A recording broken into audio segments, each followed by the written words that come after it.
Good evening. I would like to welcome the Mayor, all members and all guests to the Old Town Hall, Stratford, for the ordinary meeting of the Council. I would like to welcome the members of the public and press who are physically attending or watching on YouTube. I would like to welcome the members of the public and press. Sorry, that's printed twice, forgive me. The meeting is being filmed for broadcast on YouTube. The cameras are mainly focused on councillors and others making contributions.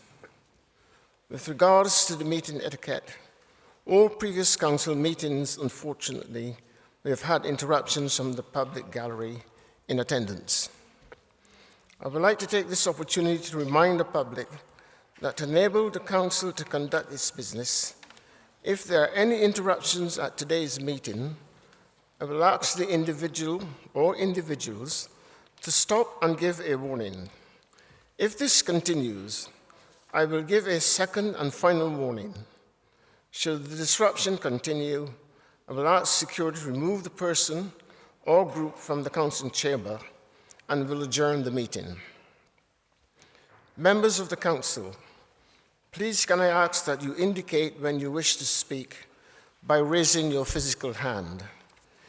If you are invited to speak, please use the microphone or the lectern in the middle of the floor, if one has been provided, or walk to the nearest microphone stand on your left or right side, and to stand close to it when talking. Please do not move the microphone when speaking, and do not approach the dais. Please can I ask members and officers to introduce themselves when speaking. I would like to ask that everyone turns their mobile phones to silent mode. We are not expecting a fire drill this evening, so if the alarm sounds, please remain calm and follow the instructions of the Town Hall staff. Management of the business. Please note, as chair, I have agreed to reorder the agenda in accordance with Rule 16.1.10 to vary the order of business or to delete an item from the agenda as follows. Agenda items 1 to 3, 16 appointments, 68 attendance at meetings, authority to exempt outline on the supplementary agenda, 4 to 15.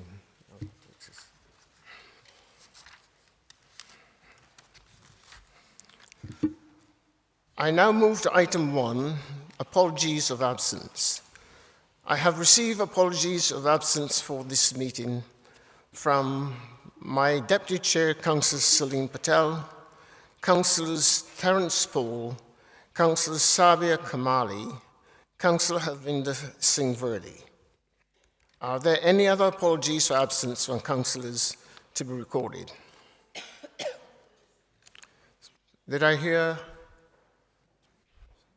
any more apologies?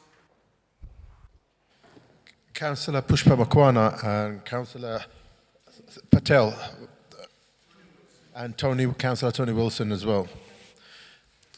Has it been done, yeah? Okay, it's been done. Thank you. Any more?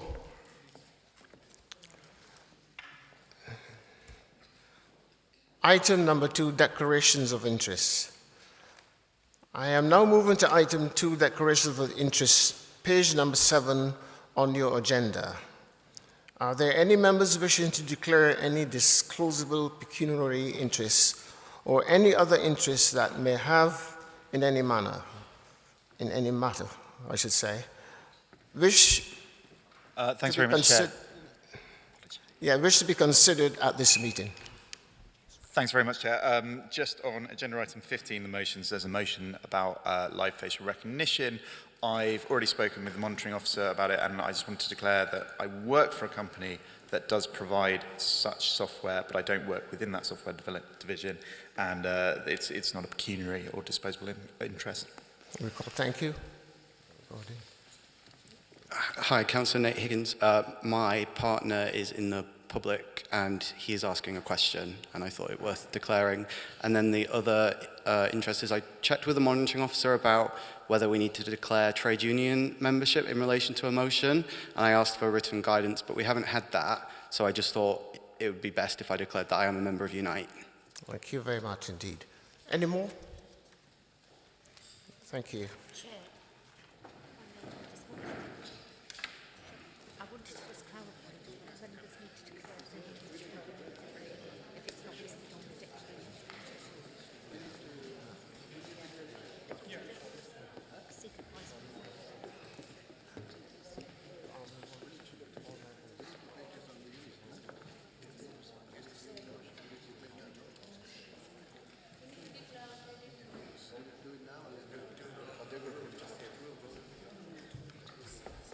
Thank you.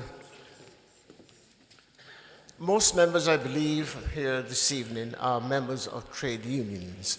But there are any members who are not registered as a trade union member want to declare that now, please do so.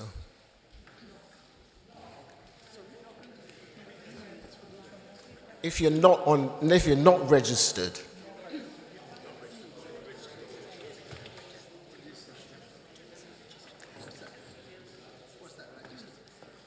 so I take it that all members who are trade union members have registered. Is that right? Oh, sorry. Pardon me? Chair, Yes. point of clarification. It was not clear that, I mean, we have, I think, 12 registered declared interest on the trade union membership. So I'm expecting the call is to all those who haven't declared already. Is that what it is? Because my understanding is, for example, myself, I am a trade union member as well, but I don't think my name's on the register. So would I be declaring myself here as well?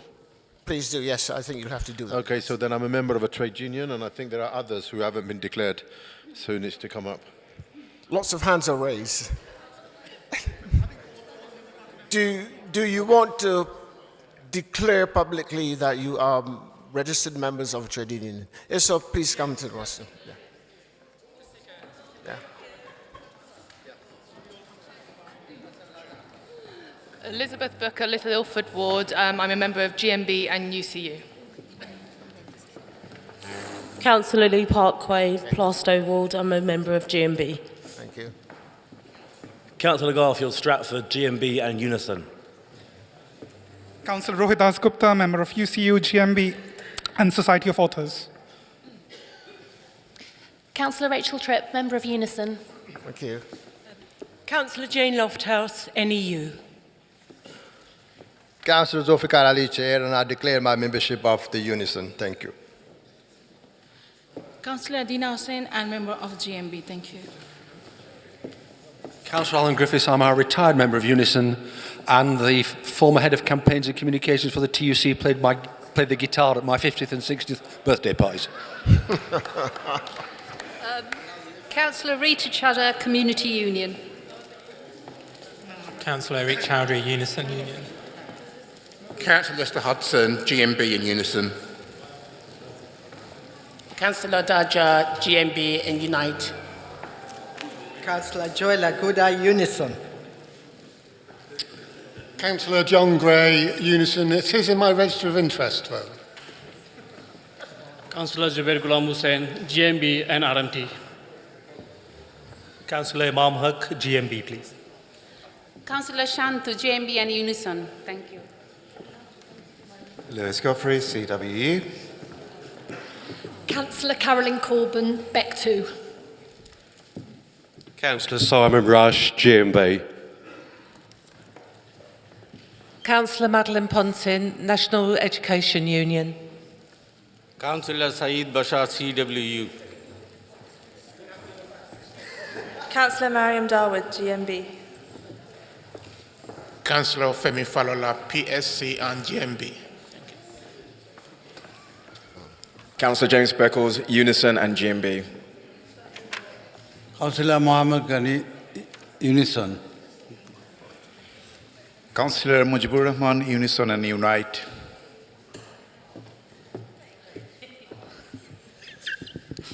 Councillor Rahima Rahman, GMB. Councillor Noor Begum, RCN, Royal College of Nursing.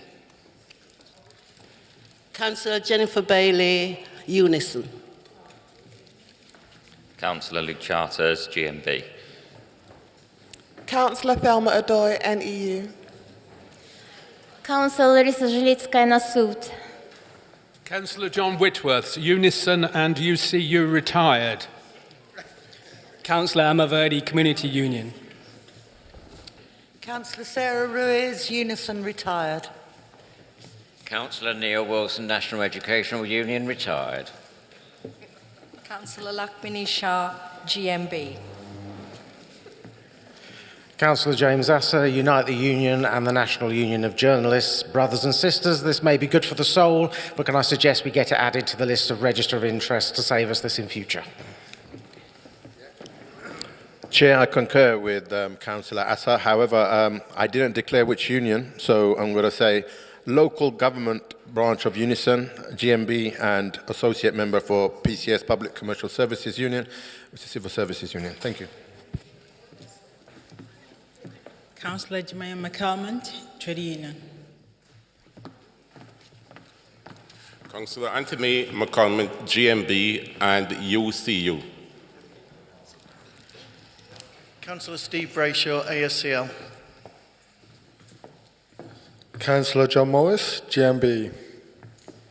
Councillor Kawanya, GMB. Councillor Danny Keeling, London Renters Union. It's mentioned in the motion. Councillor Miraj Patel, CWU and Unite. Ken Penton, Community Union. Well, thank you all very much for that. Thank you so much.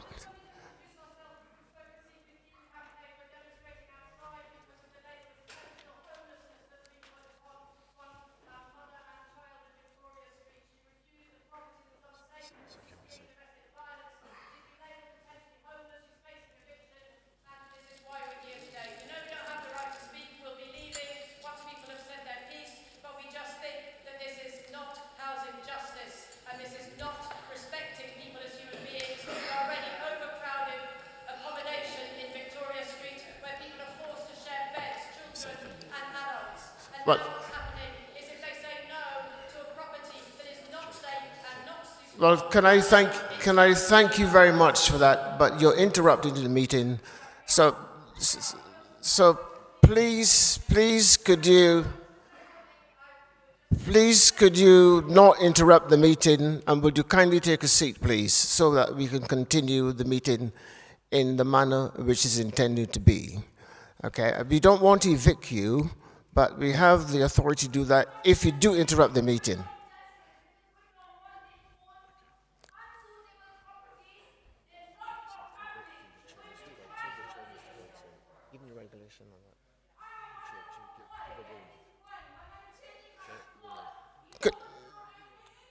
Can I ask you, I'll give you, this is the first warning, okay? Now don't let me have to, would you please let the meeting continue without interruption?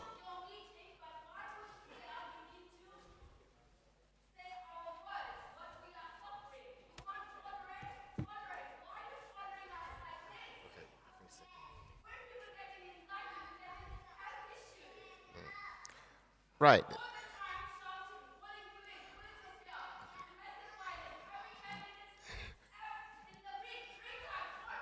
This is your first warning, okay? So would you please let the meeting continue? Otherwise, I'll have to issue another warning and then have you taken away from the meeting. So please, let us continue. Item.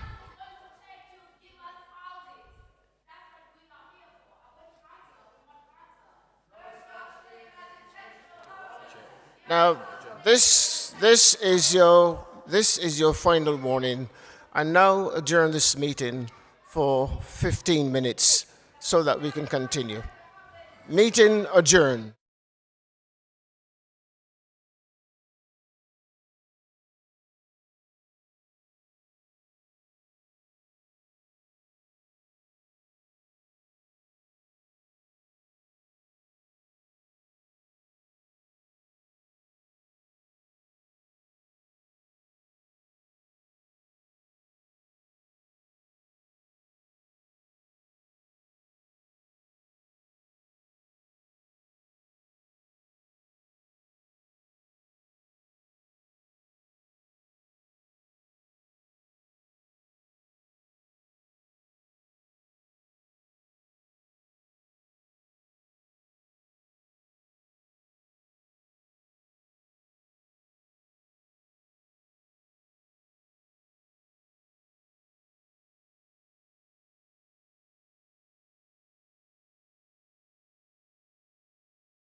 Agreed? Is that agreed?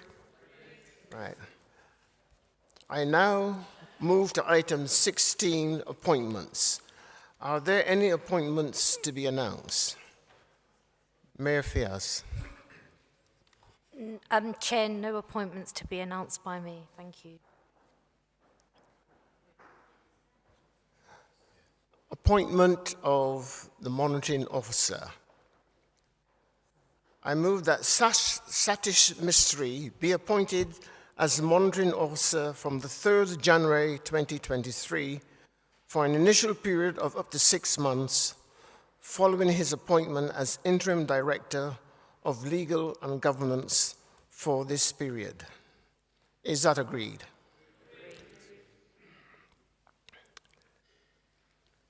Chief Whip. Thank you, Chair. I want to announce the former chair of the Pensions Committee has unfortunately resigned from his position, albeit he's going to remain in the committee. Sorry, when I refer to the former chair, I'm talking about Councillor Rohit Dasgupta, and I want to congratulate all his effort and work that he's put into that committee, and hopefully we won't miss you too much, Councillor. However, we do have a replacement for that position, and that replacement is going to be Councillor John Gray, wealth of experience, Councillor John Gray, yeah, who has been appointed to that position of chair. Thank you.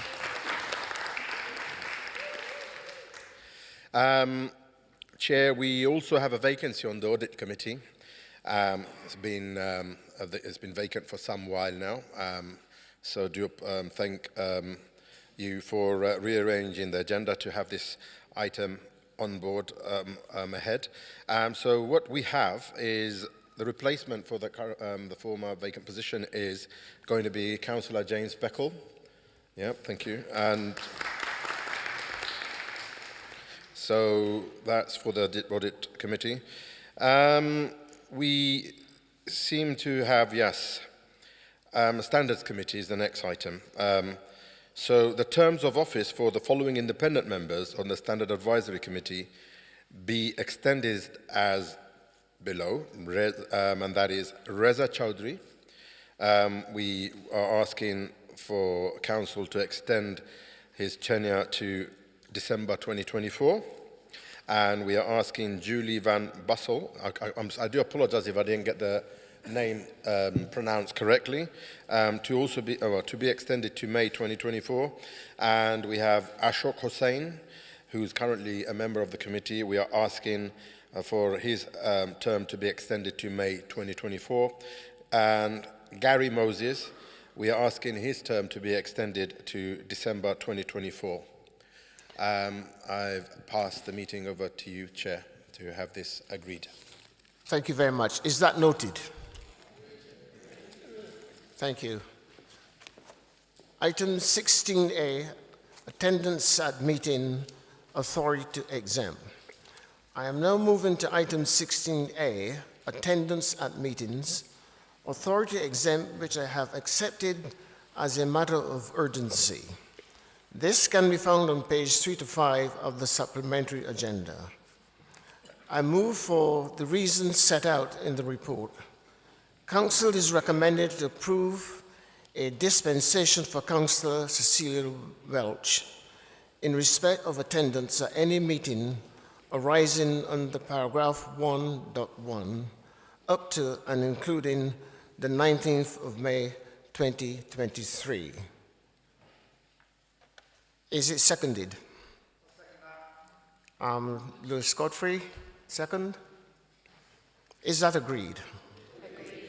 Thank you very much indeed. Item 4, Newham Partners update. I am now moving to item 4, Newham Partners update. For Partners update this evening, I'm pleased to welcome Lady Phil Opoku Gaimar, Executive Director of both UK Black Pride and Kaleidoscope Trust. Lady Phil Gumana is a trailblazing British political activist known for her work on racial, gender, and LGBT equality. She is co-founder and executive director of UK Black Pride and executive director of Kaleidoscope Trust. Last year, UK Black Pride, held right here in our borough, was officially declared the largest Black Pride in the world. Is she present too? Oh, right.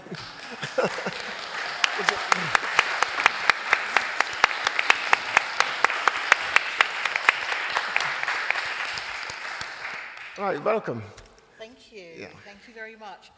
Well, this is an exciting council meeting. I've never been to one before, and there's so many familiar faces in here that I see. So thank you, Mayor, Chair, top table, councillors, guests, and those who are online. So I've got about 5 to 10 minutes to just give you an update on where we're at. But first of all, thank you so much for inviting me and letting me take this position to say a heartfelt thank you from UK Black Pride for having our event, which is now in its 18th year this year, in the borough. We had it verified that we are the largest Black Pride in the world, and it took place in this borough. I guess when we're talking about UK Black Pride, we started 18 years ago, and I went to what I would call a group of leaders and pillars in our community about having a Black Pride and organising differently for Black and brown queer people. And when I went into this room to ask for support and guidance, I was told, and please excuse my language, especially to those online, I was told to F off and go back to where I came from. Now, the reason I'm telling you this is because just because you are from a marginalised group or an underrepresented group, it doesn't make you exempt from being a bigot. So trying to organise around equity, equality, inclusion, diversity, just because we are part of the LGBT+, which is lesbian, gay, bisexual, transgender, also includes intersex, pansexual, asexual, and other characteristics of the spectrum of our rainbow, it doesn't mean that we're all necessarily on the same side. But what Newham had showed me is that you believe in UK Black Pride being here, that you believed that we should have a space and occupy a space to talk about and to celebrate ourselves. Whilst there are challenges around racism, sexism, misogyny, around disability discrimination, around youth unemployment and poverty, these are all issues that we as UK Black Pride tackle alongside celebrating who we are as Black and brown queer people in our whole totality and existence. So our event very much takes an intersectional lens. It looks at the emerging things that we have to work on. And right now, some of you will already know that there is such hateful propaganda, vitriol against our trans and non-binary siblings. And I think it's really important that when we are actually talking about and seeking to address issues of those who are underrepresented, we deal with the emergency. I'm not saying there should be a hierarchy of oppression at all, that's not what I'm saying, but there are different times where different emergencies strike. And right now, our trans and our non-binary siblings are under attack. You know, I'm often asked, what do you fight for first? Well, I can't divorce myself from being a Black, lesbian, African woman. So if there are issues around the facets that make up who I am, I'm going to fight for them all. But if there are important moments where actually the racism against Black women, which is just so rife, whether it's in the workplace, whether it's in our schools, whether it's in any number of institutions, we tackle that. You know, I use the analogy that I live in a road which has about 30 houses. It's a cul-de-sac. Now, if number 4 was burning, when the fire brigade turn up, They're not going to spray houses 1, 2, and 3 to out it. They're going to have to deal with the root cause of the fire, so they're going to have to go to number 4. So I guess in your work and what you do in the borough, sometimes there will be a need to change and pivot direction to support particular actions that actually empower, embolden, and support underrepresented and marginalised groups. I guess the last thing that I really want to talk about with UK Black Pride is that we are not just a one-day event, and I'm looking at Josh, and I know Josh has been at UK Black Pride, from the get-go. We are actually a community-based event. We are about the people. We put people before profit. We were born out of the trade unions, so it was so wonderful to see you all getting up, talking about what trade union you're from. Now, I used to work for PCS, have been part of the TUC, and I'm also still a member of GMB, even though I'm a chief executive of an organisation. Never ever forget where you come from, and also when we're thinking about class, when we think of a borough like Newham, we have to support those who are feeling a lot of the brunt of the pain and the woes of how this government is currently treating us. So let us not forget that. But with UK Black Pride, I just want to say that I hope, and I really do hope, that we get to come back to Newham this year to show how much bigger and better we can make it, to show how we can have all of our diverse groups, how we can make sure that our allies as well, because although I say Black Pride, we are talking about making sure that allies are in the space, as long as you know that you're coming into our house, so you take off your shoes and you be respectful, but coming into the space to understand the nuances, the complexities, the fears and the woes of how black and brown people feel that they are treated in today's society. We've seen hate crimes soar. We've seen COVID impact LGBT plus people in ways that are unimaginable, and of course impact loads of other underrepresented groups. We've seen mental health decline, and we've seen, just a quick trigger warning, we've seen suicide rates of queer people rise in ways that we don't want to see happen again. And this is the work that UK Black Pride does.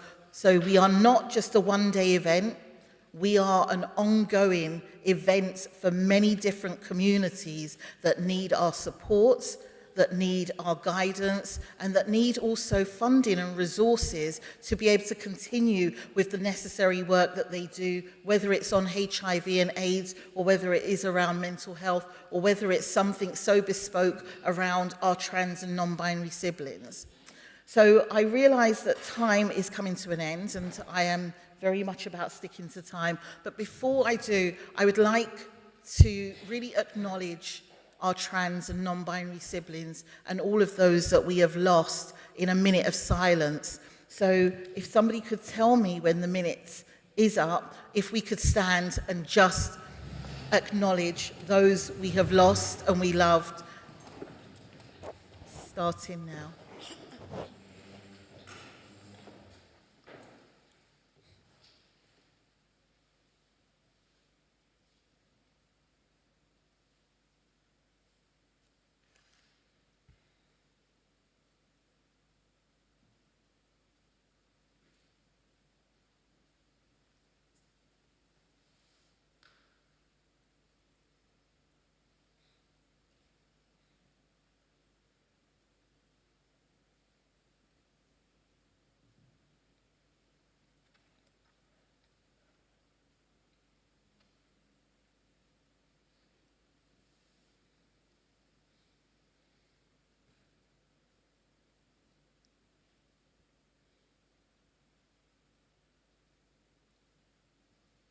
Very much. Thank you.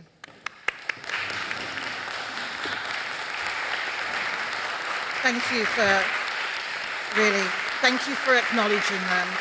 We don't want to see any more trans and non-binary people suffer, and please, let's make sure that we are on the right side of history. And a massive thanks goes out to you, Roxana, for believing in UK Black Pride when people have turned their back on us. So thank you for having me.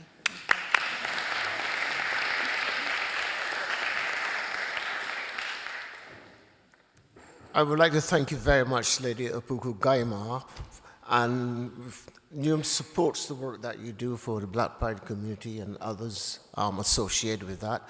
And congratulations on the honor that you have received. And thank you so much for being with us and sharing your experience. So thank you.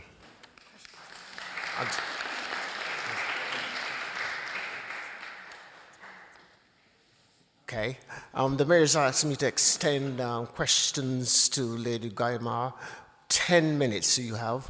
So, sorry. Getting the names. Now, Councillor Ali, Councillor Ali, yeah, sorry. And then Councillor Garfield after that, okay? Thank you very much for that very inspirational few words, Lady Phyllis. My question to you is, clearly you started the journey 18 years ago, and I'd just like to know, was there a point in that journey where you felt, forget it, I'm hitting the brick wall, and what kept your motivation high? Was there a point at which I wanted to just say, give up? Absolutely, but you know, trade unionists and organisers and activists, we know that we stand on the shoulders of giants, and there are many people that have come before me that have paved the way, that have allowed me to occupy spaces. So I guess there's something in understanding that what your purpose is and knowing that you can't give up, because this really isn't about the you in the here and now, it's about the next generation and what we leave behind as a legacy. Councillor Garfield.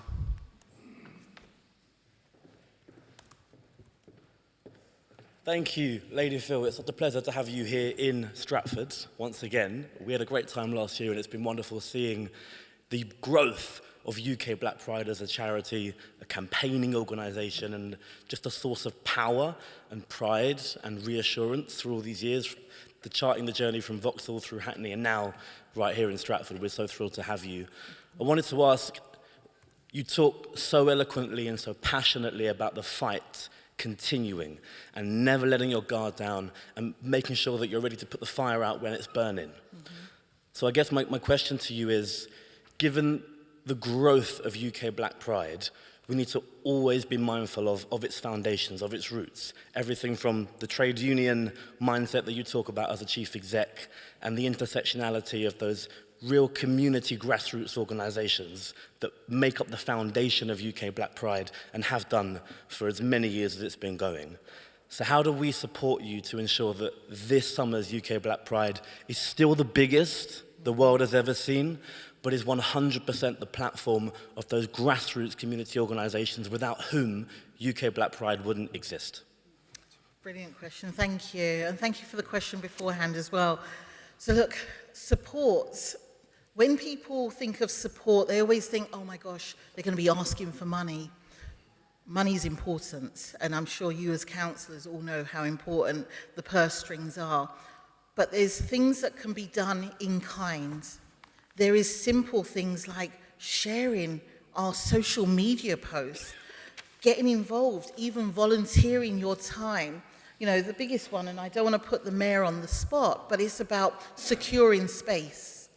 And securing space that allows us to be unapologetic in a place that's brave, so that when people come to celebrate their pride, they are doing it in ways that they feel safe and they feel brave. So if we can, one, secure space in Newham, because we had 25,000 people attend, if we can make sure that I can count on every single one of you in here. You may not be LGBT+, but you know, this is about making sure that you are about equality and equity, freedoms and justice for all people. You cannot claim to be an advocate for equality if you are not supporting your trans siblings, your bi siblings, your gay siblings, your lesbian siblings, and so forth. So it's about showing solidarity. And I think that if your allyship is not rooted in solidarity, then it's not allyship. And I think the last thing about how else you can support, look, if anyone has a pretty penny or two, we are always looking for funding. And this is not just to put on the event, which actually cost us now well over £450,000, but it's also money that goes into what's called our Community Action Fund and Action Plan, whereby this money is dispersed to different communities right across the whole of the UK. We also have the demographic and the makeup of our siblings who are based in Newham, who are LGBT, based on an inaugural survey that we held last year and a half. So I think I've taken up your 10 minutes. Oh my gosh, I can talk. Councillor Booker. Yeah, but her first. Councillor Higgins, in that case.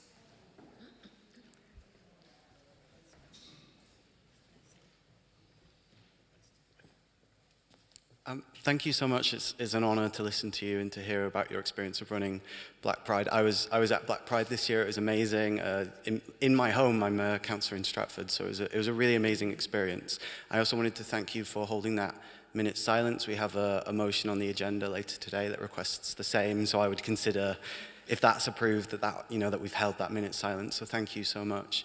My question was slightly similar to Councillor Garfield's question in that we've seen Sadiq Khan say that from this year on, Pride in London is going to be different. It's going to be run by new organisations.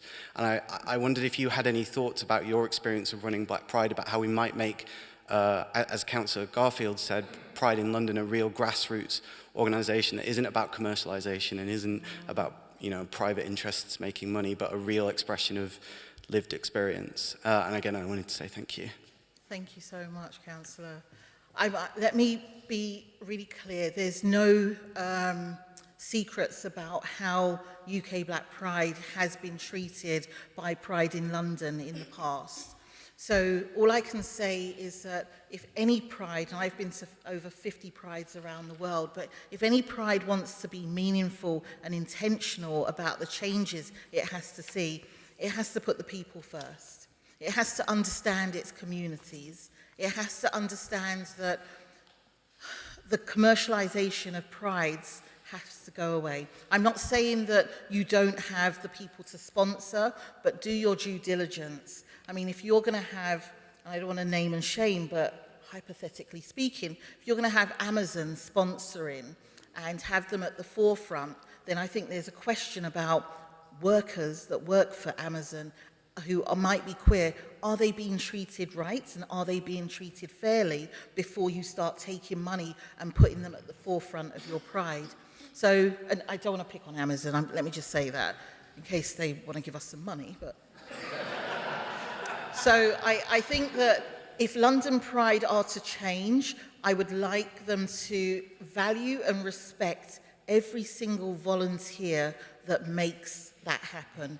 Because the reason we've been able to sustain ourselves as UK Black Pride for the last 18 years is because we value people, is because we put them first, is because we consult with our communities, and it's because we listen to them.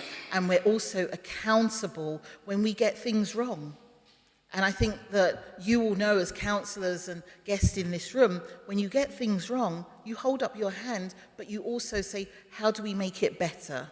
And that's not what's happened in many prides. So accountability is really important. I'll take two more on this topic. Firstly, Councillor Godfrey, and then Councillor Carning Le Pathway.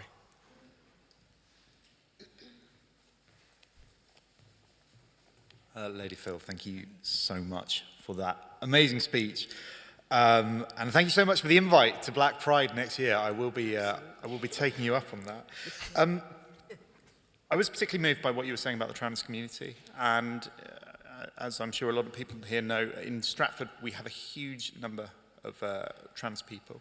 We have a large, I think the largest proportion of our community in Stratford Olympic Park are trans of any other place in the country. So it's something that I think we're really proud of here in Newham.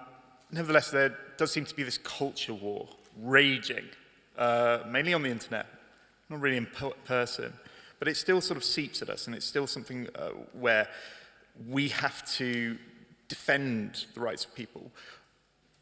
What is the best way, do you think, of drawing the heat out of that debate and focusing on the rights of people and focusing on their value as human beings? Great question. Look, I keep on saying you cannot be for equality if you are not for equality and equity for everyone. Yeah, the moment you start breaking people down and saying, well, you know, this is really important because it's about race, but then you leave the aspect of gender at the door, or you deal with the aspects of gender and you leave sexual orientation or sexuality at the door, or you deal with disability and forget everything else, you're not taking an intersectional approach. Because I stand here before you as a black woman who is African, parents are migrants, migrated to this country. I am many different things, so I don't want to just be pigeonholed that you're going to say, we're only going to deal with this aspect. I think your role as councillors or within this borough is to make sure that you're amplifying the voices, whether it's through your magazines and journals, whether it's through your, when you're having your hustings, making sure you're speaking about people. But if you really want to know how to change things for different communities, simple, just speak to them. Thank you.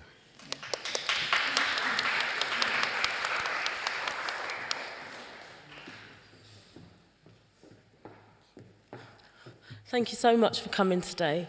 I had a question I wanted to ask you in regards to Newham is one of the best places on the planet. We know that. We live here.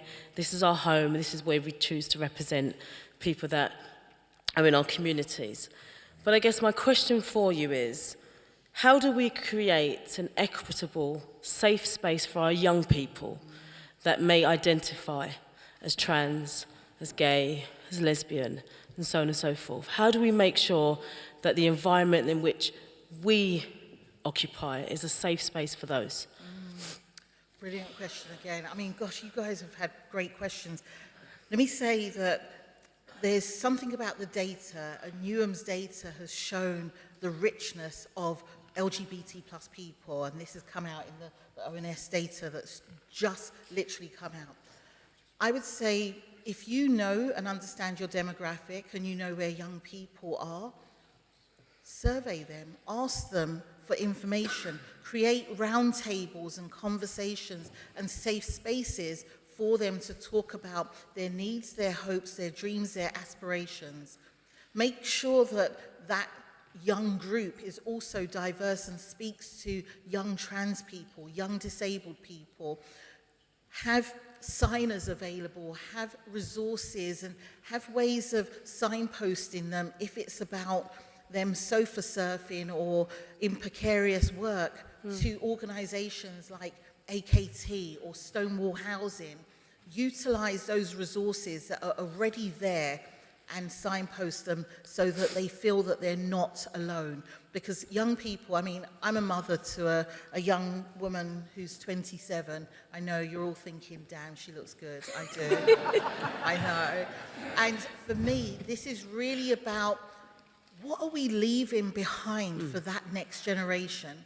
We cannot be here just saying, oh my gosh, we've got to do this for ourselves. This has to be about the next generation. So if it means taking a little bit out of your budgets and creating roundtables, creating spaces, that's what you do for them and also with them. And I say with them, it's because we have the tendency as mature people, there's quite mature people in here. I'm not saying old people, I'm saying maturer. And we tend to speak on behalf of without actually finding out what they need. So I think that there's ways of being intentional about that. Thank you. Thank you.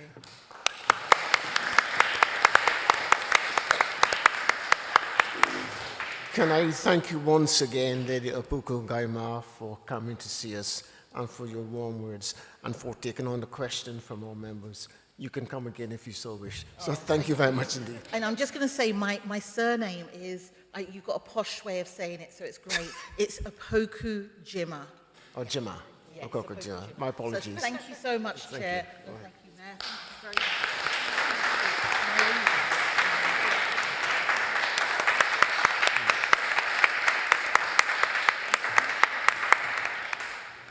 I am now moving to item 5, announcement by the Chair. I would like to inform Council that I attended the following public engagements in my role as First Citizen. On the 1st of December 2022, I attended the reception of the lighting up of ceremony of the Oslo Christmas tree in Trafalgar Square.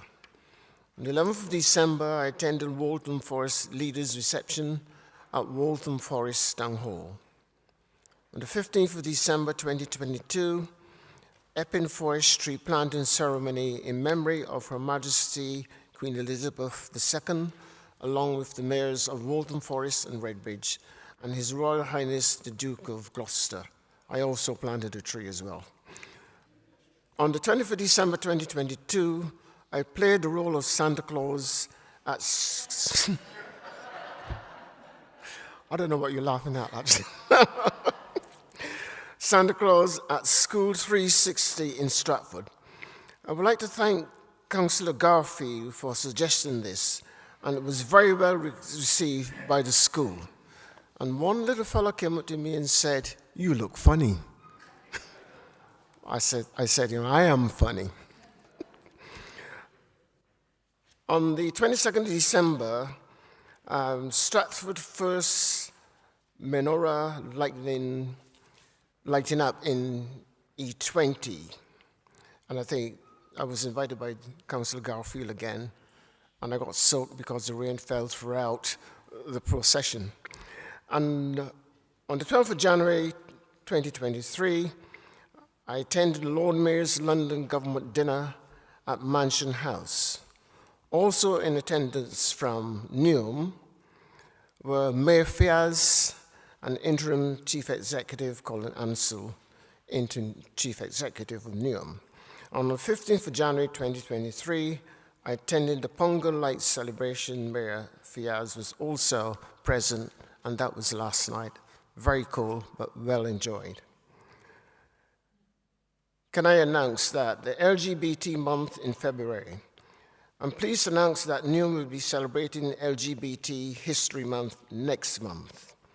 This year's theme celebrates LGBT plus people's contribution to the cinema and film from behind the lenses. Please look out for further details on the website. I am now moving to item 6, announcements by the Mayor Roxana Fiaz. I invite you to address Council. Thank you very much, Chair. Colleagues, before I start my announcement for this evening, I did want to address the comments and the trauma that we heard from the group of residents that currently reside in Victoria Street. And I want to give you this assurance.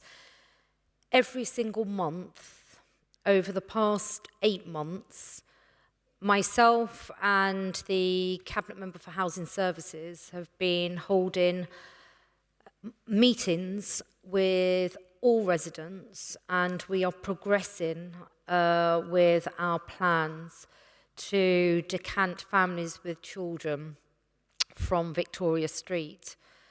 We are also progressing plans with regards to the alternative for the vexed issue that has dogged the council, that is the Victoria Street building.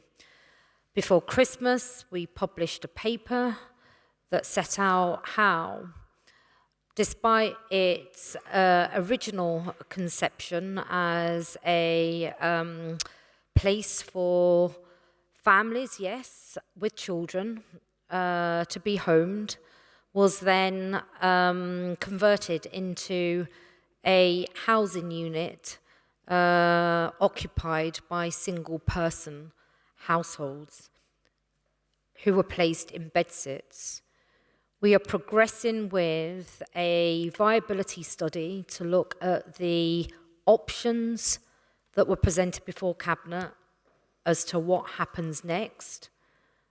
And we will ensure that in line with our good governance arrangements, we will be housing families with children in appropriate accommodation. But I have to say this, we are in the midst of the most spectacular, traumatizing housing crisis this borough has ever faced. In the previous 12 months, there has been a reduction in housing supply by some 47%. Our temporary accommodation budget is overblowing. We want families with kids to be living in safe, hospitable, healthy properties. And we demand and we campaign and we want housing justice for our people. But we've got to ensure that there's equity and fairness for everyone, because we have over 37,000 people on our housing waiting list, not just in temporary accommodation. And it would be unfair if we were to place, for no other reason, an individual family with children ahead of people that have been waiting longer on our waiting list, for no other reason beyond them coming to full council to rightly protest. But every single family in Victoria Street has every single opportunity to email me directly or email the Cabinet Member for Housing Services. So I really empathise with that mum who I've met repeatedly, who with her husband is in a small cramped bedsit with her child. I want her to be placed in a home rapidly, but I would not be able to look at myself in the mirror this evening if the council shirked its responsibility and duty in following legislation and housing policy, because it's there to be fair in a very, very difficult circumstance. So, as we start the 2023 year,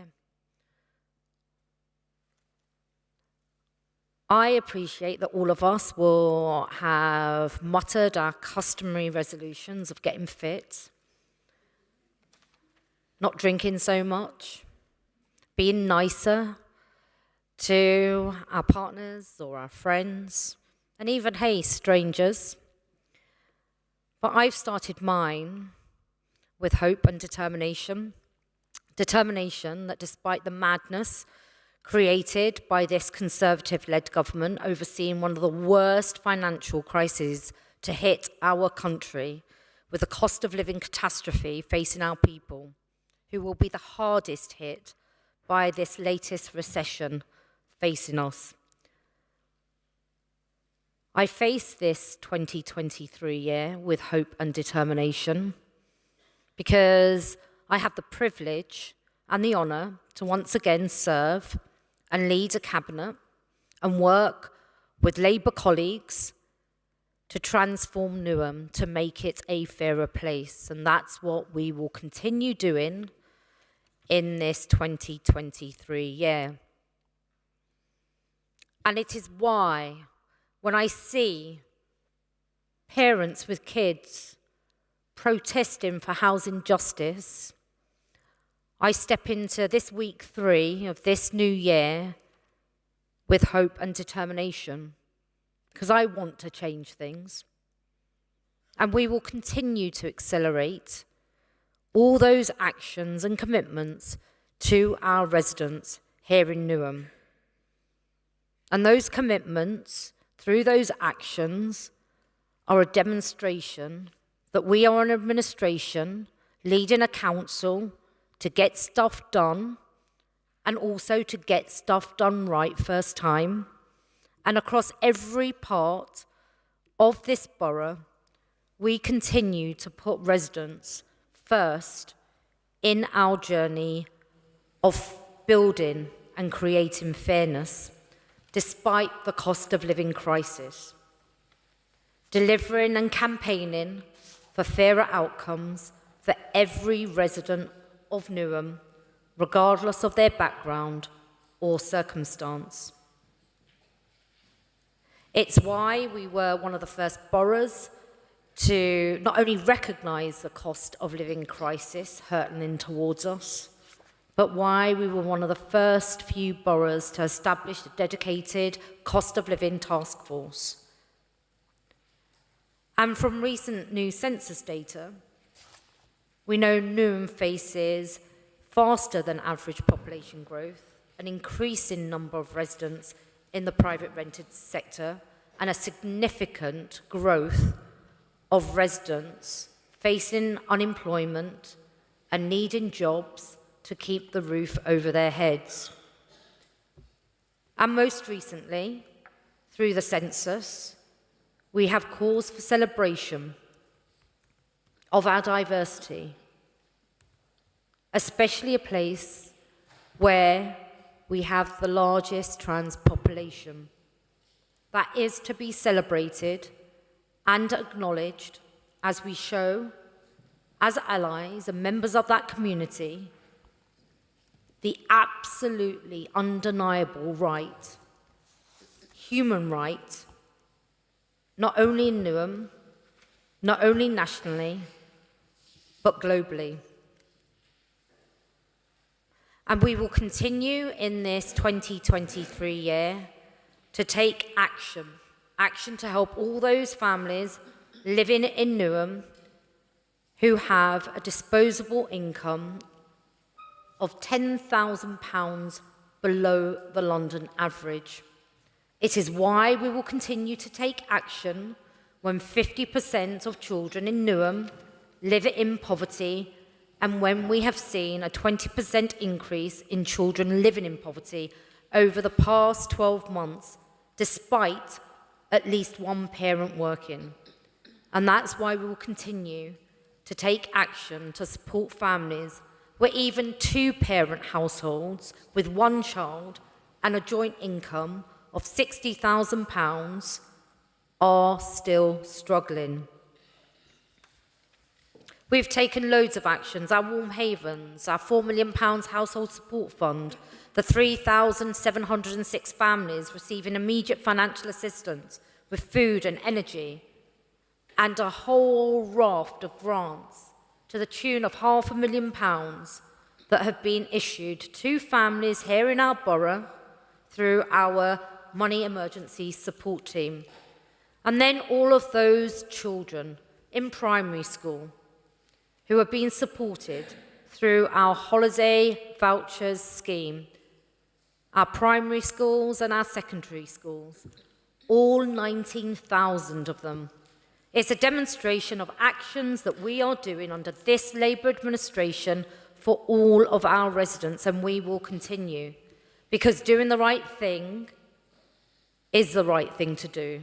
That means doing the right thing to increase social homes for our people that they can afford. Doing right, our need to grow our inclusive economy locally that supports our response to the climate emergency, as well as creating jobs and more opportunity. Doing right, the need to campaign for the London living wage across our borough, from our local businesses demanding that they pay fairly our local residents who are their employees. And in 2023, we will continue being focused on doing the right thing. And that includes all the investments that we need to be making in this borough, not just for the present day challenges we face, but also for the challenges that we can see coming our way over there in the future. And that's why our proposed budget for the next financial year is not just one of containment of vital services, but one of growth in those spending areas which protect the future growth needs of our resident population.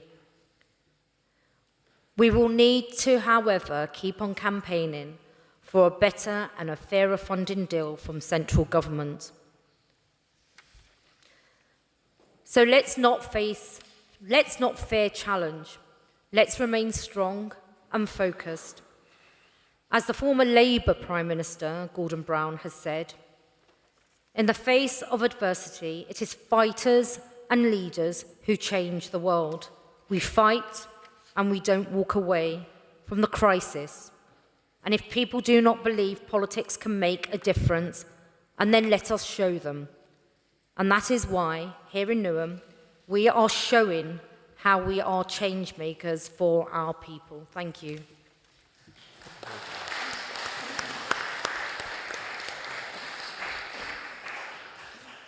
I am now moving to item number 7 on your agenda.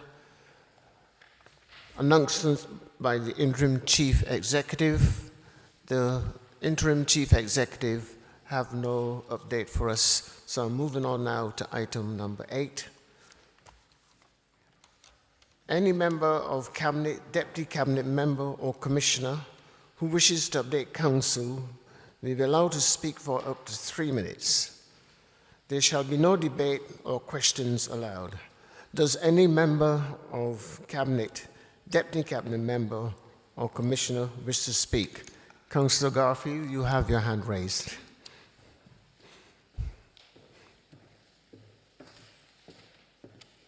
Thank you. Good evening, Chair, colleagues, and a Happy New Year to you all.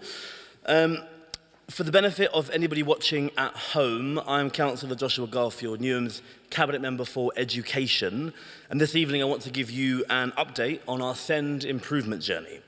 That is the special educational needs and disability service that we provide with young people with SEND until they are 25 years old. And it's worth noting that 35% of Newham's population is under 25 as of the census just 2 years ago. We are one of the youngest boroughs in the country. For 5 years, as a councillor for Stratford, right here in Newham, I've been aware of the challenges our SEND service has faced. And like so many of my Labour colleagues right here, I care deeply about this borough because Newham is my home. I was born here, I grew up here, I went to an inclusive school right here in Stratford. That's why I jumped at the opportunity to serve the people of Newham in the Mayor's Cabinet. If families aren't getting a high quality of service, the quality of service that they're entitled to, it's in my blood to change it. Since May, my Deputy Cabinet Member, Councillor Darwood, and I have driven forward a 3-point plan to sort out SEND. Number 1, sorting out EHCPs. Number 2, sorting out co-production. And number 3, sorting out in-borough provision. Making sure that education, health and care plans are delivered on time means children benefit from the resources they're entitled to without a delay in diagnosis that makes their needs more acute. But it's not enough to deliver on time, we need to deliver quality. So we've restructured the SEND service, secured more long-term investment from the council and our health partners, and hired a principal SEND officer to lead on quality assurance. A co-produced plan centres the child. It involves the school, health partners, the local authority and the family. The new and improved Newham SEND service will not be doing EHCPs for children, they will be doing them with children. We all know our children are better off when they're learning in their community, close to their families and their support network. We're better off when our resources can be focused on placements in the borough and not on transportation to placements many miles away, because we want as many children as possible taught right here in Newham. That's the plan, that's the focus. EHCPs, co-production, and placements close to home. A commitment that I personally made to Cabinet and Scrutiny last year was that we would clear the EHCP backlog by March 2023 and be delivering 75% of our EHCPs within 20 weeks by September of this year. As I said, timely EHCPs are a huge part of our plan. Today, colleagues, I'm proud to announce that we have cleared the backlog 3 months early.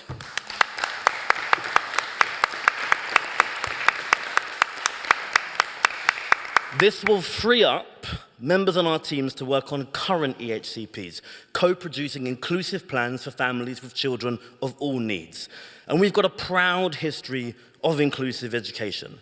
That is, teaching children with SEND alongside their peers and in an environment with the resources to accommodate and adapt to their needs in a mainstream school setting where every child has every right to be. You have 30 seconds, Councillor. Thank you, Chair.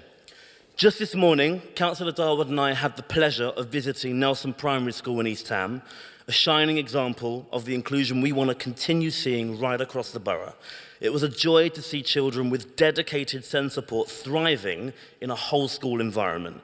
It's no surprise that excellent inclusive education like this exists because so many of our schools are excellent. In our manifesto for Newham, we committed to exceed 96% of our schools being rated good or outstanding. And once again, colleagues, I'm proud to announce that we have exceeded that commitment. 97% of our schools, as of this month, are now good or outstanding. Thank you very much. Time is up, Councillor. May I wrap up, Chair? Okay. Your Newham Labour Council made a commitment that we would deliver these improvements, and thanks to hard work of colleagues across the service and all of you here in this room, we are delivering and we are building a fairer Newham for our children and young people with SEND. Thank you very much.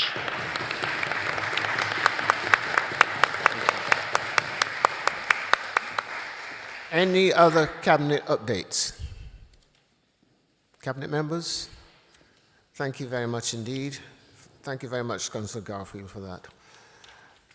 I move into item number 9, Overview and Scrutiny Work Programme and Future Commissions.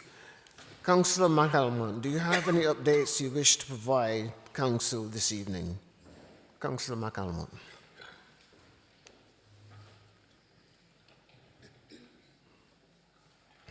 You have up to 5 minutes, Councillor.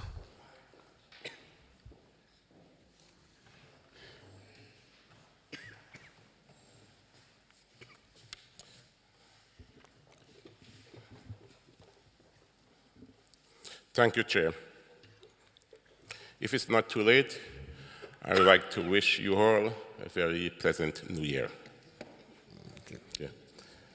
In this last meeting, the Overview and Scrutiny Commission reviewed the performance and progress of the delivery of the Building a Fairer Newham Corporate Plan, its quarterly monitoring of the Council budget and community assemblies, and community infrastructure levy spending. There was also a question and answer session with Councillor Neil Wilson on his health and other social care cabinet portfolio. At its next meeting in February, it will review the Budget Working Commission report and an update on the Community Assembly and sales spending. And we'll be having a question and answer session with Councillor James Asser on his portfolio. The Health and Other Social Care Scrutiny Commission. The Health and Other Social Care Scrutiny Commission will meet next month to review the system inequalities and primary care and GP services. The executive response to the Health Inequality Review Report, work being developed on social care assurance following the November scrutiny meeting, an update on the government plan to charge in social care and to ensure the Council is prepared for any adjustment, as well as the standing item on any pressing health and adult social care matters. The Children and Young People Scrutiny Commission met to review the Local Safeguarding Annual Report and to understand the work undertaken in Newham between the council, schools and partners to ensure that children are kept safe from exploitation across the borough. The Commission also continue to monitor the ongoing improvement of the services supporting children with special educational needs and disability following the Ofsted and CQC service inspection in spring of 2022. It also discussed the impact of services infrastructure to Brighter Future on providing services, on how they will be delivered. Finally, it was updated on the status of educational achievement in the borough. The Commission also conducting a social work practice visit and planned future visit with members, including relevant executive members. At its next meeting, the Commission will continue to focus on scrutinizing performance improvement on services for children with special educational needs and disability, and review the quality and monitoring of homeschooling in Newham.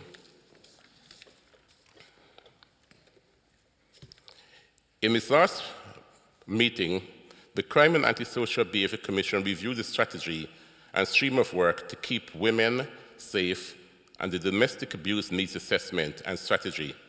At its next meeting, it will review progress on hate crime and have an in-depth review on enforcement. In December, the Regeneration, Housing and Environmental Commission met to understand the state and quality of temporary accommodation in Newham, as well as the value for money and the impact on residents. It also scrutinized the current electric vehicle and green infrastructure in Newham and review its future plans to expand the borough's sustainable transport infrastructure. At its next meeting next month, the Commission will review the return on investment in street cleaning and fly tipping, what the impact has been on local residents, as well as proposed improvement for the future. And also, scrutiny will be having a training in February and March of this year. Thank you, Chair. Thank you very much, sir.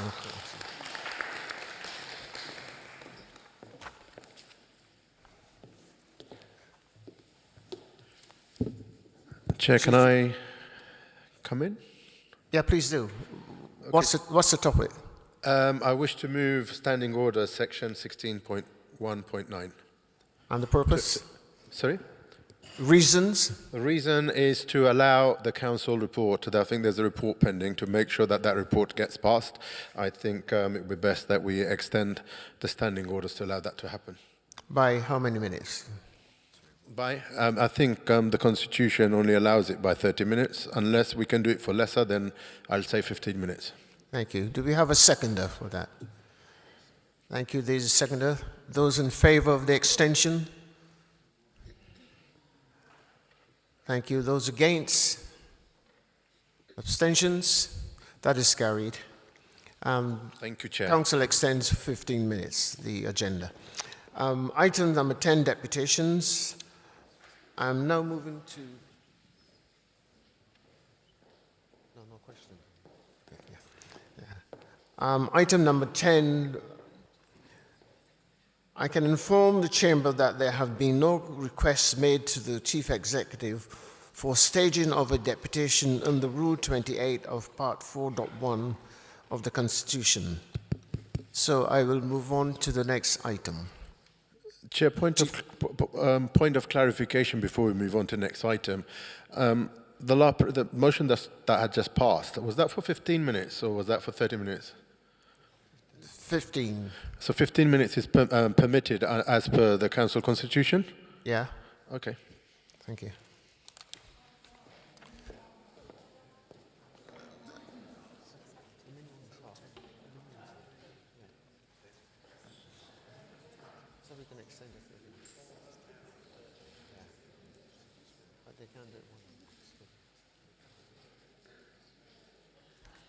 I wonder if, Chief Whip, if I can clarify this vote that we just had.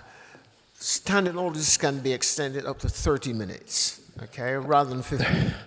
I have no problem it being 30 minutes as long as we make sure the council reports are passed because it's operational business and we need to get the operational business passed. Thank you. Thank you very much. If that's agreed by everyone else on the floor. Yeah. I am now moving to item 11, petitions. Are there any petitions by any members who wish to present? Councillor Dawu.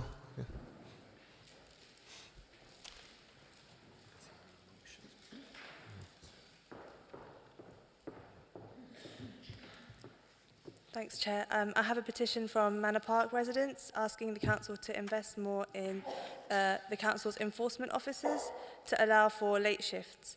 Residents have shared that this investment would allow officers to tackle late-night antisocial behaviour issues such as noise nuisance, which have been a nuisance to people living in the local area. Thank you. Thank you. Any more petitions? That petition will be referred to the required director to be dealt with. Item number 12, members' questions. I'm now moving to item number 12, questions under Rule 26 of 4.1 of the Constitution. I can confirm the Chamber that there have been 10 questions received and accepted by the Interim Chief Executive. The questions with the published responses can be seen from pages 10 to 19 on the supplementary agenda order paper published earlier today. Can I remind you that in accordance with 26.7 of the Council rules, there will be a time limit of 40 minutes on members' questions.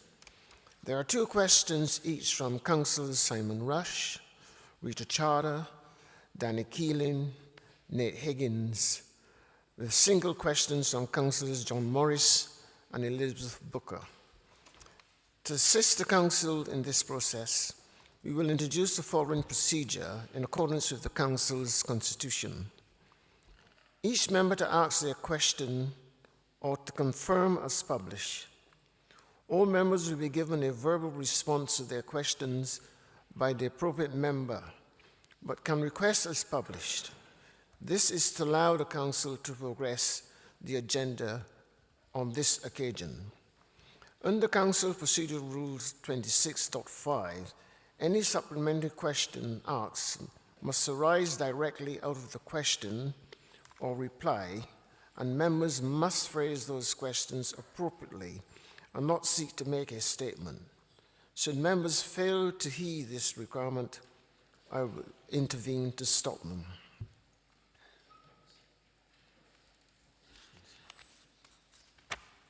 Give me 1 minute, please.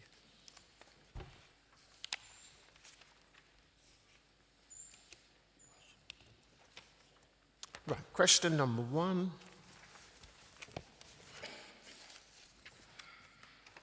Councillor John Morris to ask their question.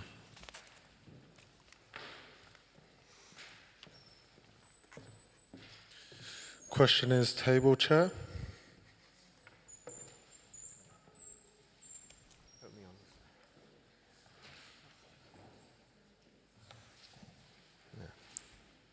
Right, sorry. I call upon Councillor Zulfikar Ali, Cabinet Member for Finance and Resources, to respond to the question or to confirm as published. Councillor Ali.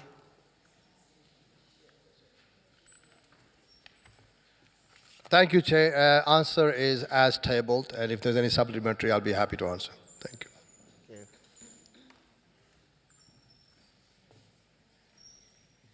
Right. Councillor Morris, do you have a supplementary question? Thank you.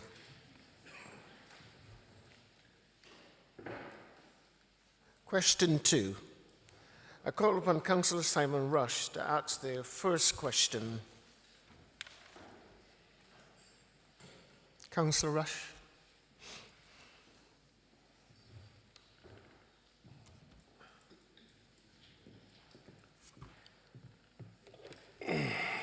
Have to be able to see it first. Do I need to read it all out, or are we okay as tabled? Thank you. Stable is fine, yes, okay. Thank you. Councillor Asser.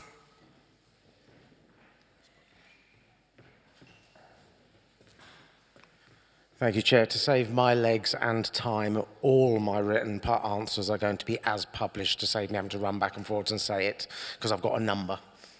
Thank you very much indeed.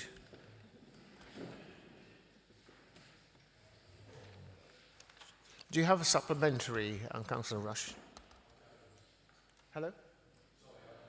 You don't. Thank you so much indeed. Question 3. I call upon... Oh, sorry. Got it. Yes. Do you have a second question? Yeah. Okay. Thank you. Councillor Asser.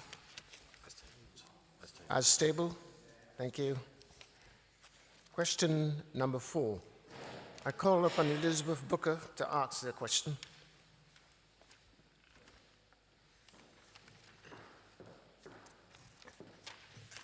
My question is as tabled. Thank you. Mayor Fiaz? Response as tabled. Tabled, thank you.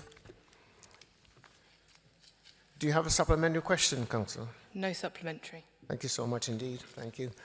Question number 5. I call upon Councillor Rita Charter to ask their first question. Thank you, Chair. As tabled. Call upon Councillor Ali to respond. Thank you, Chair. And the answer is as tabled too, Chair, unless there's any supplementary. Thank you. Thank you. Councillor Charter, do you have a supplementary? No, sorry. Thank you very much.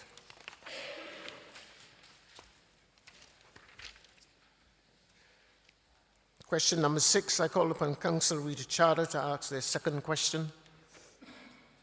As tabled. Thank you very much. Doing fine. Councillor Mayor Fiaz, would you like to respond to the question? Chair, as tabled. Thank you.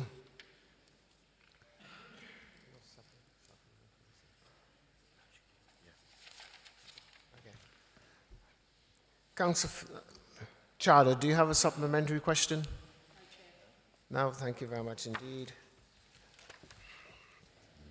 Question number 7, I call upon Councillor Danny Keeling to ask their first question. Councillor Keeling.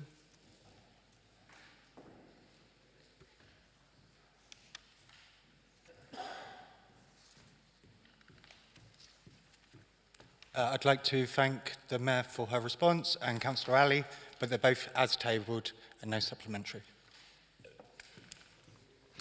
Councillor Ali, do you wish to respond? Thank you so much. Thank you. Do you have a supplementary, Councillor Keeling? Thank you very much. Moving on to question number 8. I call upon... Call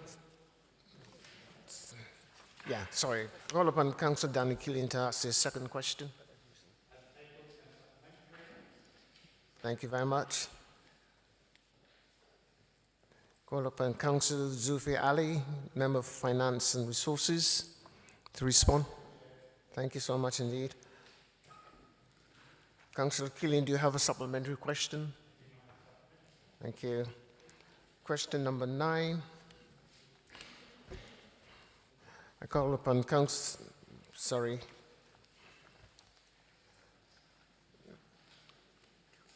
Oh yes, Councillor, you have a second question? First question, Councillor Higgins. Unstable, thank you.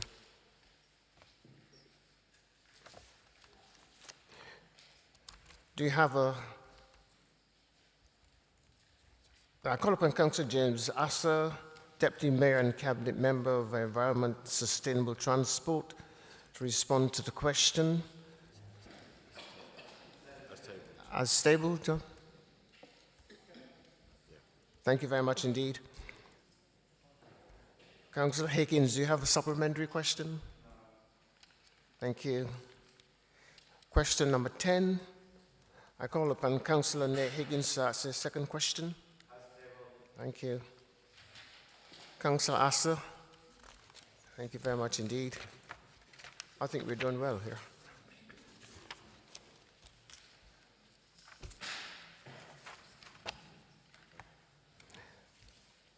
Councillor Higgins, do you have a supplementary question?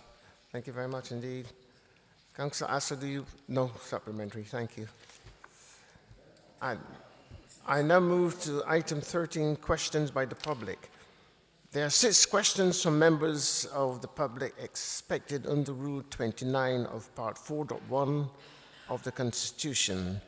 In accordance with the Constitution Rule 29.2, 20 minutes of the council time is allocated to questions. The list of questions, along with the responses, are attached on the supplementary agenda or the paper published early today, to be found on page 20 and 27. A number of questions have asked to present their question to the public in accordance with Rule 29.5, Part 4.1 of the Constitution. To allow the Council to progress the unprecedented business on the agenda, the questionnaire could say as published.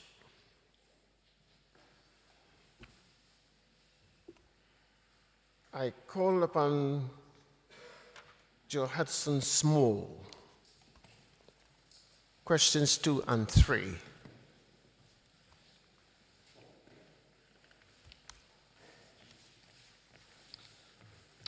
In the interest of, can everyone hear me? Sorry, in the interest of time, they are also as published. Thank you. Thank you. Question 6, Chris Brooks.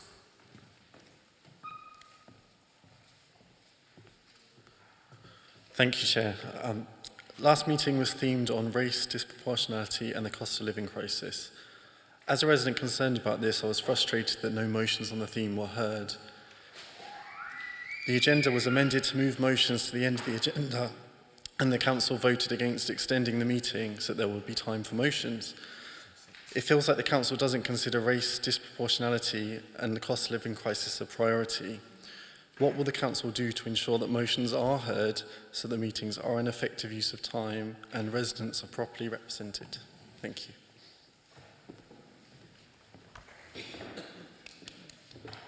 Right. Thank you, Chair. I'm grateful to Mr. Brooks to ask that question. As published in the answer, motions which are not heard because of the guillotine are carried forward to the next full council meeting of the council unless these are withdrawn by the proposers of the motions. Motions which are relevant to the theme race, disproportionality and the cost of living crisis have been carried forward to this full council meeting, and these are published on the agenda. And the agenda can be found by visiting the newcouncil.gov.uk, council, councillors and the committees -1. Thank you, Chair. Thank you very much. Is there anyone in the room whose name I have not called who wish to ask their question?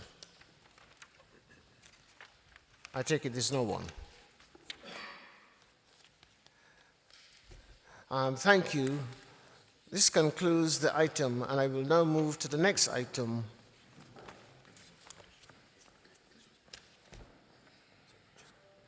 It's item 14, speeches from members. There have been no requests for speeches from members received within the deadline. I now move to the next item.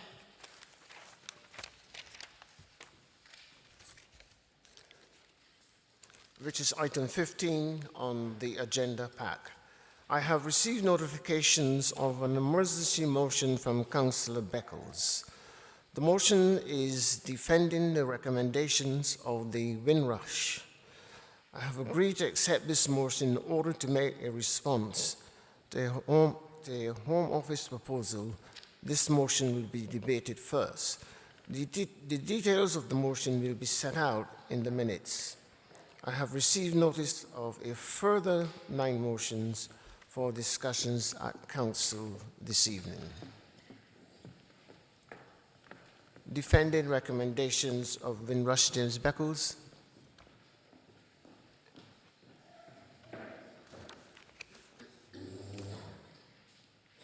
Thank you very much, Chair, for hearing this motion.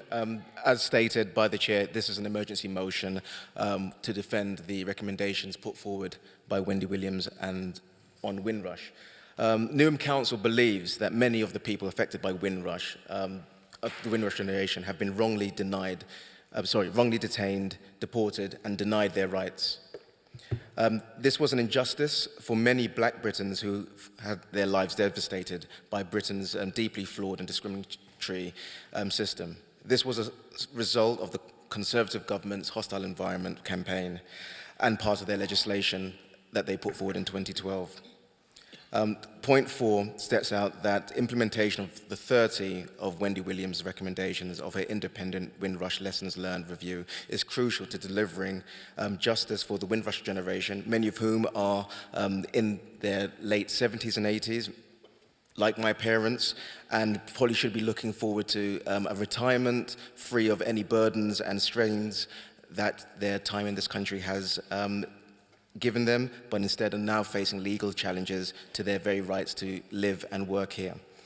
The Conservative Home Secretary, Suella Braverman, intends to renege on her promises to have a migrants commissioner who was due to have responsibility for speaking up for migrants and identifying systematic problems within the UK immigration system.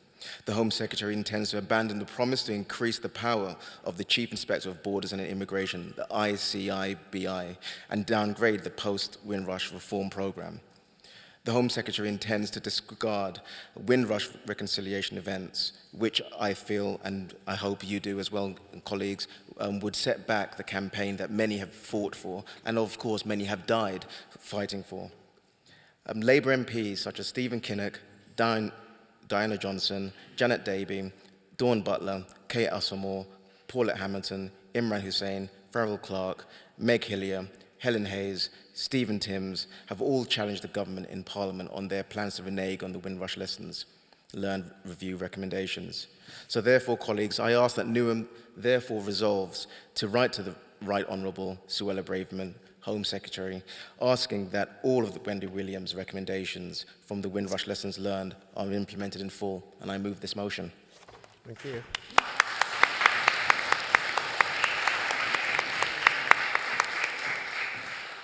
Do we have a seconder to the motion?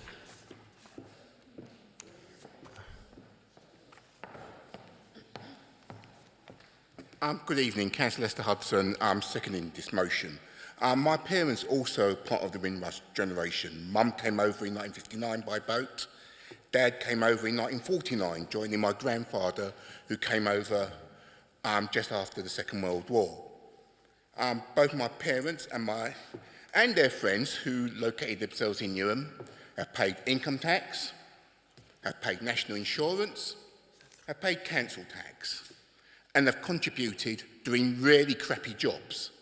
Really, really crappy jobs. If you hear the stories from my parents and my relatives, absolutely appalling.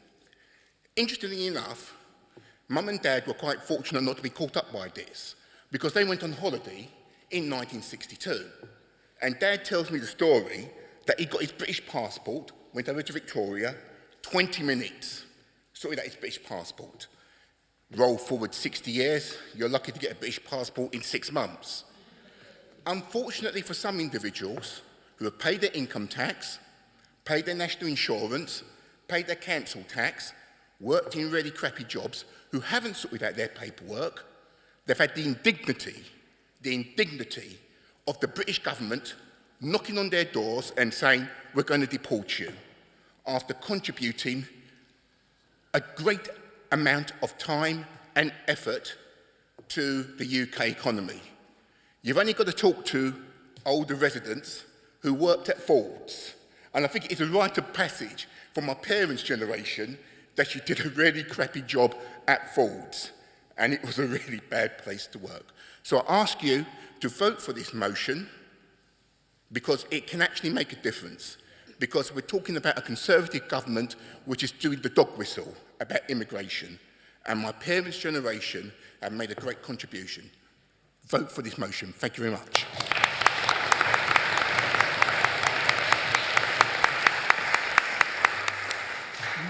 Chair. Just 1 minute, please.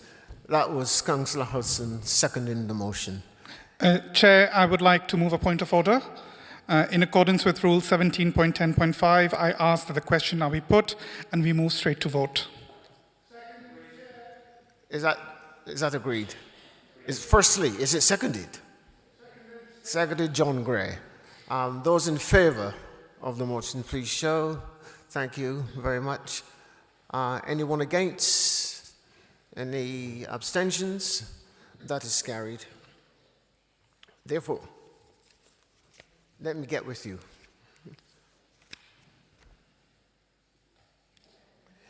The motion is to move to the vote, is that right? Thank you very much indeed. Is that agreed by everyone? Okay. So those in favour of the motion as put by Councillor Beckles?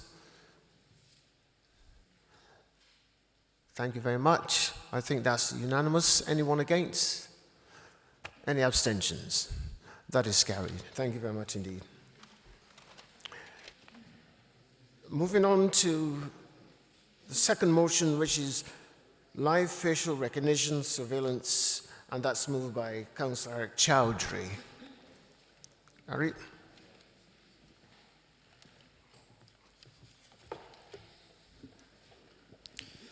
Thank you, Chair. Council, dystopian futures do not occur overnight. They are built slowly, piece by piece, with each piece disguised as a minor technical adjustment to our existing way of life. And then, before you know it, you look around and realize that science fiction mirrors reality, and the rights we once took for granted are now impossible to exercise. This is the case with live facial recognition surveillance, an AI-driven technology which scans and intricately maps your face in real time with the hope of predicting a match with a wanted criminal. This technology analyzes the shape of your face, noting the distance between your eyes, the length of your nose, and the details of your smile. It is not, in any way, like CCTV. While CCTV takes pictures, facial recognition takes measurements. It is akin to fingerprinting without consent. Due to its erosion of privacy rights and its well-documented racial bias challenges, it is a form of surveillance which has attracted worldwide condemnation from human rights organizations. It is also a form of surveillance which mainstream technology companies, such as Microsoft and IBM, have sought to distance themselves from. London is one of the few places in the world to deploy live facial recognition technology. When trialled outside Westfield Shopping Centre in 2018, Newham became a global birthplace of this new dystopian form of surveillance.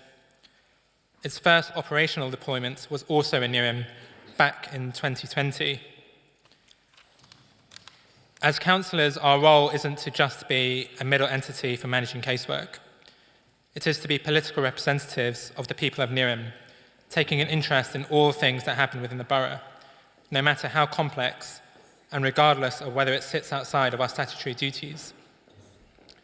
The police's use of facial recognition surveillance is a perfect example of this. Council, if passed, this motion will be a symbolic moment in the international campaign against unregulated facial recognition surveillance and increase pressure for the government to introduce a moratorium. I urge you to support it. Thank you.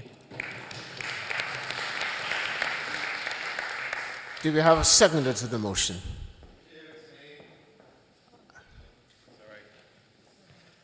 Councillor Lewis Godfrey. Hi, so I'm really happy to formally second this motion, and before I explain why, I did just want to take a bit of time to thank Arik for the incredible work he's done on LFR. Just to give you a bit of background, Arik is a world-leading expert on LFR technology and its uses in policing. And as part of his role as the founder of the think tank, Arik published a really important report into how police services use LFR, and this motion is kind of an extension of that work, and I think an important one. Arik touched on how this motion is sort of aimed at LFRs used by the police. And to put this into a wider context, The Metropolitan Police is currently in special measures following the handling of the Sarah Everard case and the publishing of the Casey Review. At the moment, there's a conversation going on both within the Met and in the wider public domain about how police forces should act, about what measures should be put in place to prevent toxic cultures within police forces from developing, and about what powers the police should have. At the same time, there is a live debate about LFR and whether it leads to good policing outcomes. There is this lingering and salient question about whether LFR can ever overcome inherent issues of systemic or structural racism. This motion provides a specific and targeted intervention in that conversation, and more generally it signals to the Metropolitan Police that we believe any powers they use should be limited, regulated and subject to safeguards which prevent discrimination or malpractice. It seems to me that whenever new police powers or technologies like LFR are brought in, the people these powers primarily target are never wealthy, they're never privileged, they're never white. As Ariq's report shows, the technology needs work before it can be ethically deployed in a fair way, because if it's deployed in its current state, it puts our residents at risk of wrongful arrest and makes them subject to discriminatory practices and racist practices. Resisting the use of LFR is sensible politics, because doing so protects our residents. There's sometimes a tendency in politics for politicians to give powers to the police and ignore the risk that those powers could easily be misused. Those risks are particularly poignant here in Newham, where we know that police malpractice is frequent and we know who it affects. And it's particularly poignant today when the Times reported that a Metropolitan Police officer has admitted at least 80 sex attacks, including 47 rapes against a dozen women. It means that one of the country's worst sex offenders has been working at the force for 20 years. As politicians and as a council, we should question and scrutinise whether now is the right time to give police more power. And by rejecting LFR in its current state, this motion does that. Strong politicians work with the police, but they also scrutinise their powers and question them. Strong politicians ignore the populist siren calls to give police more powers without accountability, and strong politicians stand up for the rights of all their residents. I can't pay tribute enough to the politicians, the Labour politicians, who have stood up to the challenge poor police practices and abuses of power, have stood up to challenge poor police practice and abuses of power in recent years. Sadiq Khan has played such an important role in challenging the way that the Metropolitan Police has operated. Yvette Cooper has spoken passionately about overhauling police training procedures and creating safeguards around stop and search. And here in Newham, our own Unmesh Desai has been a clear and authoritative voice calling out the culture of toxicity, racism and misogyny in the Met. But I did just want to quickly draw on the Greens amendment. Firstly, I'm not going to vote for the Greens amendment for a number of reasons. LFR and RFR are different animals. They have different use cases, and it's important we explain that. It's also worth saying that by collating the two technologies together... Could you please conclude? It prevents us from making a really strong statement, which this motion will do. So I urge everyone to vote for the motion.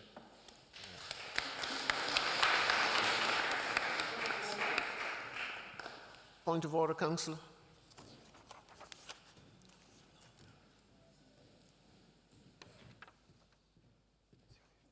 I formally withdraw the motion, the amendment. You withdraw the amendment. Thank you very much indeed. In that case, we move to the debate. Does anyone want to speak on the motion? Chair, point of order.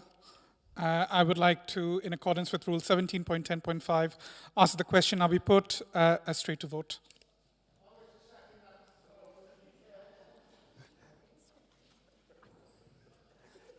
The motion is to move to the vote. Okay, those in favour of moving to the vote?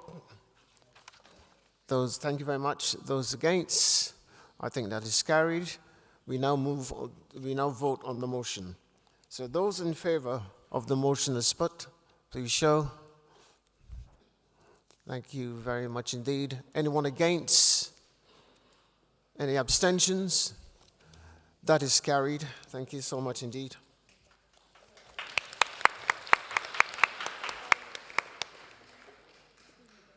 Chair. Chief Whip. Just as a point of clarification, taking into account the council operation and business. There was speaking to the mic, please. Why has it gone that way? All right, can you hear me? Okay, you now, just yes. seeking a point of clarification.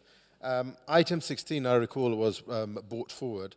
Before we move on to the next item, I just want clarification from the Council, the Chair and the officers, that there was supposed to be a dispensation report on the order, and I don't recollect it being discussed under item 16, but we've gone straight to item 15, the motions. Can some sort of clarification be given that it otherwise has been noted, or if it hasn't, it should be put to this meeting and we formally agree the dispensation, please? And I don't recollect the dispensation being discussed unless I missed that. They did? Yeah, that was agreed, yeah. Okay, thank you. I did seek a clarification just to make sure that Yeah. was agreed. Thank you. Quite right. Thank you for that. We now move to the next motion, which is defending the right to seek safety from war and persecution. Read Councillor Charter to move. Thank you, Chair. Picking up on a point by a member of the public earlier about race equity motions coming forward, I hope this addresses some of our residents' concerns. In 2013, the then coalition government made visible its hostile policy towards asylum seekers, refugees and migrants. I know this because I was there. I led the national campaign against the Go Home vans.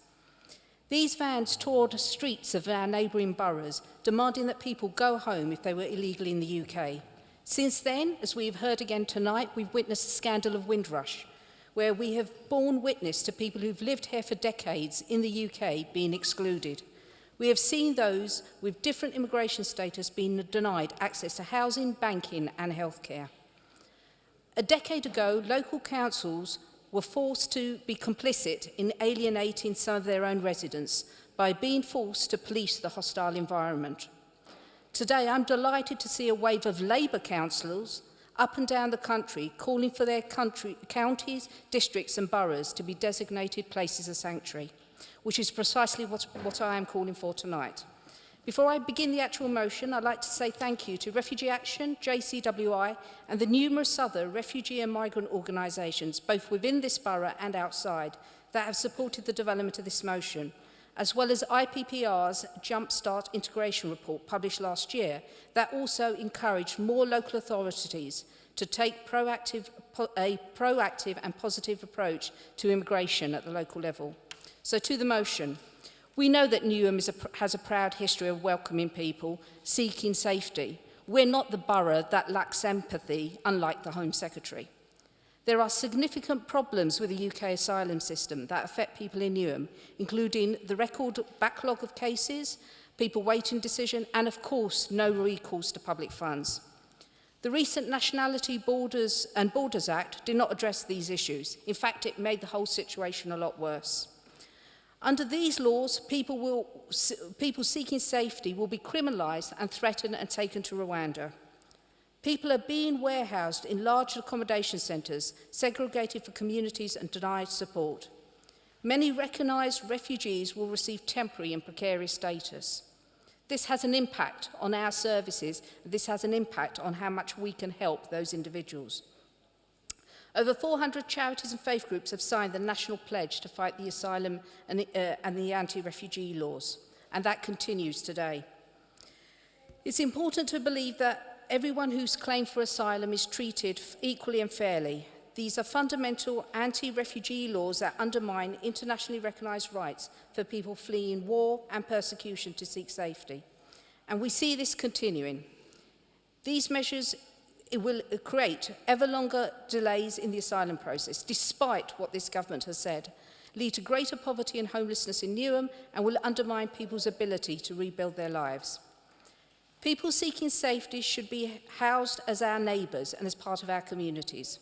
The UK needs an asylum system that empowers people seeking safety to rebuild their lives and enable communities to welcome them. I'd like to consider that this Council approve tonight the right into government to ensure that the right to seek safety from war and persecution in the UK is maintained, that we continue to fight with the anti-refugee law pledge. We write to the government to withdraw from the UK-Rwanda agreement. This, despite the recent case, there is still time to try and repeal that and the Nationality and Borders Act. and to work more with local authorities. Local authorities are at the heart of many of these decisions, and we can and we will do more. We need to meet and work with local organisations and people with lived experience of the asylum system to identify ways to mitigate the effects of these measures in Newham. And these measures are forced upon us by national government. This isn't Newham's thinking or desire. I'd like us to join the network of cities and towns which promote the inclusion and welfare of people who are fleeing violence and persecution. And in doing this, hopefully we can become recognised as a borough sanctuary. Thank you. Thank you.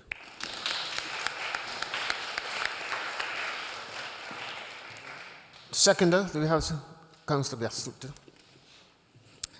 Thank you so much, Chair.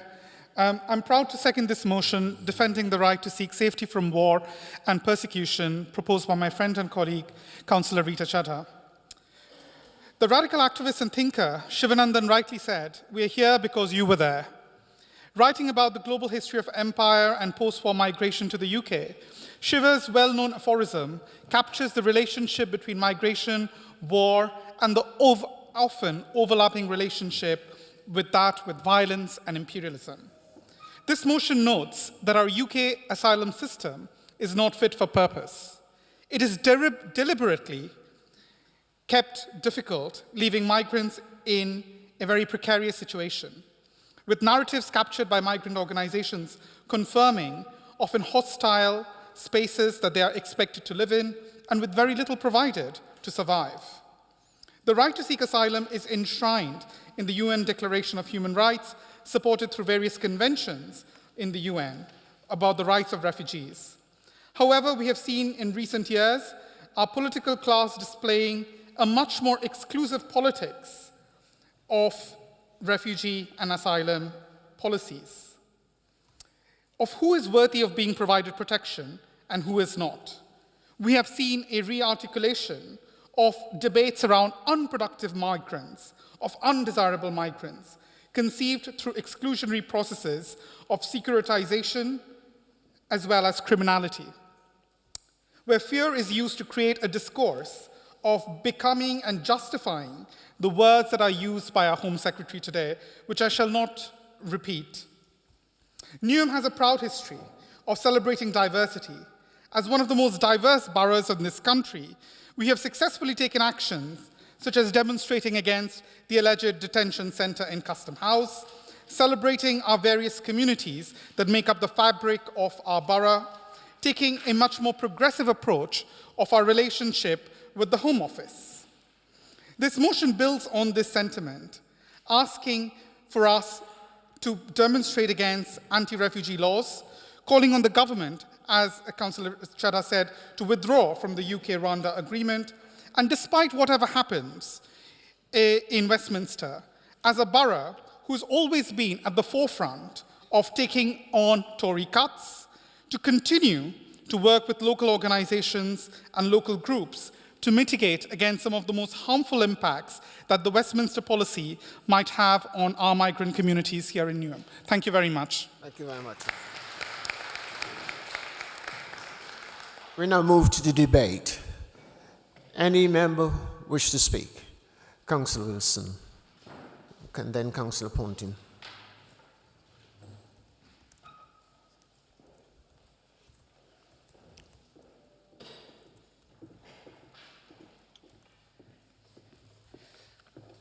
Thank you, Chair. Just a very brief contribution from myself. On behalf of the relevant directorate that is looking into this, I welcome this motion, particularly the very last 3 words about a borough of sanctuary. While it doesn't have any financial commitments attached to it, it does reinforce how Newham will be recognised and celebrated as a local authority that is creating a culture built on our very proud history of welcome to people over centuries. This receiving area of East London, together with our neighbouring boroughs, has been historically an area of in migration and immigration, in migration from other parts of the country, but also, more important in this context, from those who are fleeing from very hostile environments. We should not be reinforcing the hostile environment that the central government of the UK has sadly taken us down. We should reject wholeheartedly, because it doesn't have the spirit of Newham, the whole Rwanda policy. And while we don't have any financial commitments, it will reinforce our working, as I think the mover and seconder have articulated already, to work with other local authorities who should be at the heart of decisions based upon those local people with lived experience within our own community. I was reminded of how the population has changed in the context of an earlier discussion coming from a school governing body meeting this morning, which was 95% white, and now in Canning Town is 86% black African in the primary school population. If we want to continue to be the most diverse borough, we should be on that list of borough sanctuary. So I urge all colleagues to respect that and to move forward, along with the academic people from IPPR and onwards, to make certain that this country has a fair and equal asylum system, which is not hampered by delays, not exacerbating the poverty and homelessness of the population, but to continue, as the mover has said, to have a system which is integral with integrity, but importantly with the dignity and compassion that the UK is at its best sometimes showing, and now at its worst with the current Home Secretary and the direction of a hostile environment. So I urge colleagues to support this motion. Thank you. Thank you. Councillor Ponting. You have 3 minutes, Councillor.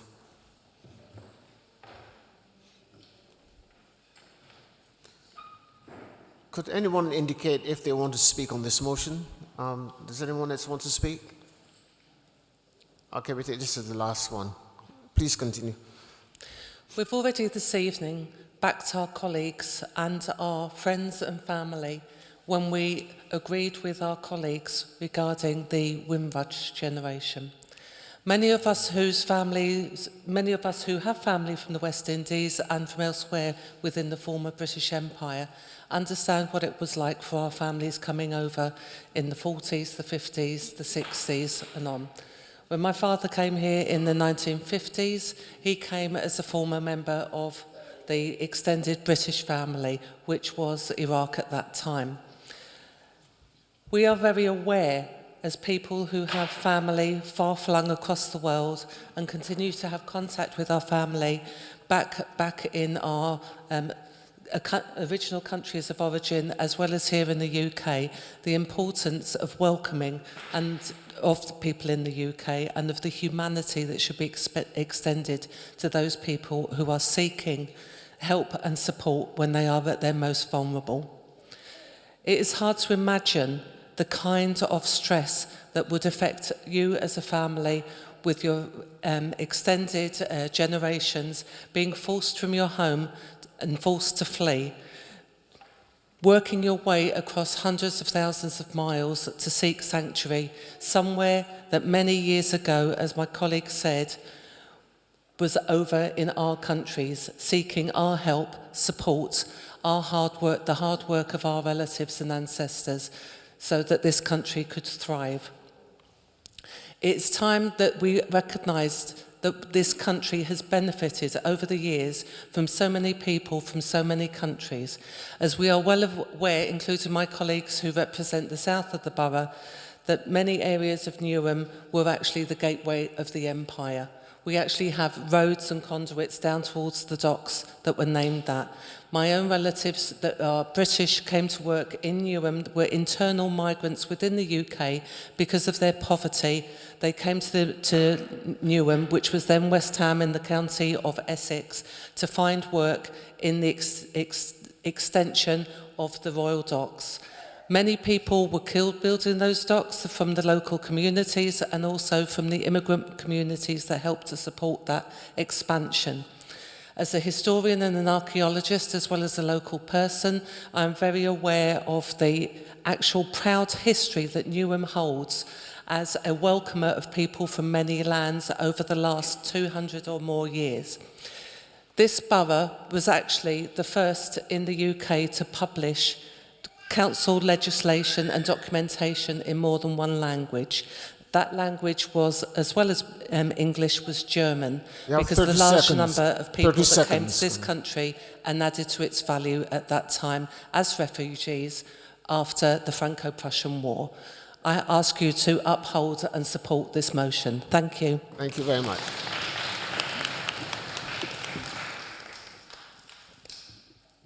Yes, Chief Whip. Chair, can I propose that we move straight to the votes now, in line with the relevant rules of the Council Constitution? Let me put that to members. Thank you. Those in favour of the Chief Whip's proposal? Thank you very much. Those against? Any abstentions?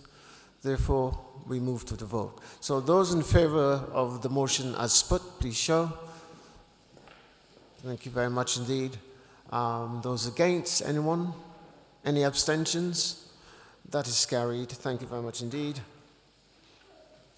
Next item, next motion is supporting the transgender community proposed by Councillor Nate Higgins.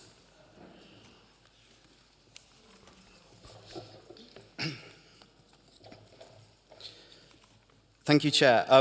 With your permission, I'll speak in favour of both my motion and my amendment at the same time. It just updates it because the motion was proposed quite a while ago at this point. This motion makes some important statements that I think must be heard in this room. Trans men are men, trans women are women, non-binary people are non-binary, trans rights are human rights. These shouldn't be controversial things to say. But as somebody who has found myself needing to say them repeatedly, I can tell you that unfortunately they are. In my time campaigning for trans rights, I've been called a groomer and I've been called a paedophile. When fighting for young people to receive inclusive education and to have access to gender-affirming care, I've been told as a gay man I will never have my own children and so I should stay out of it. I've been told that my campaigning will do more damage to my community than AIDS ever did. The abuse we experience today is the same abuse those who fought for the rights I enjoy as a gay man today experienced. But it's nothing like what trans people experience on a daily basis for daring to live their authentic selves. At least 375 trans and gender diverse people were killed in the last year globally. Most of these were people of colour, and nearly half were sex workers. Over a third in Europe were migrants or refugees. We will never forget them.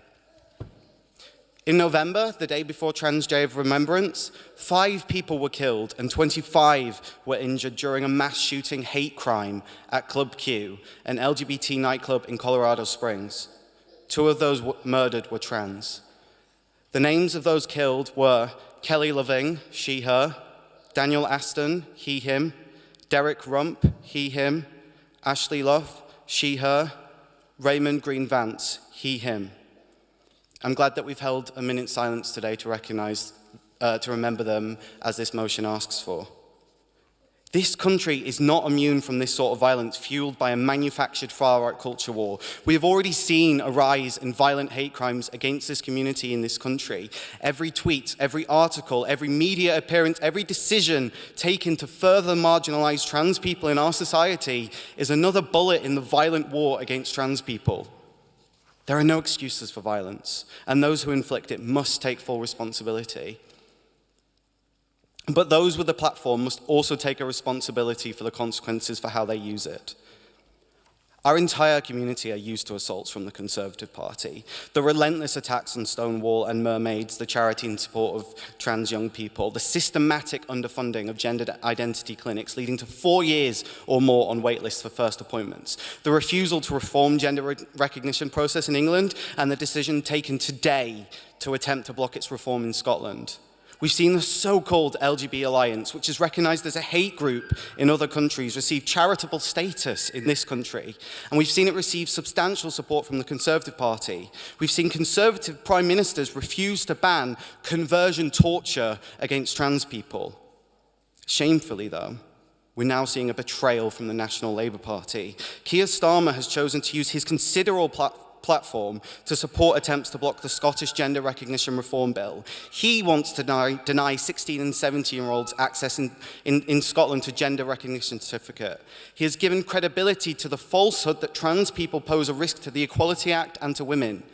He dares to march at Pride while abandoning trans people at their time of need.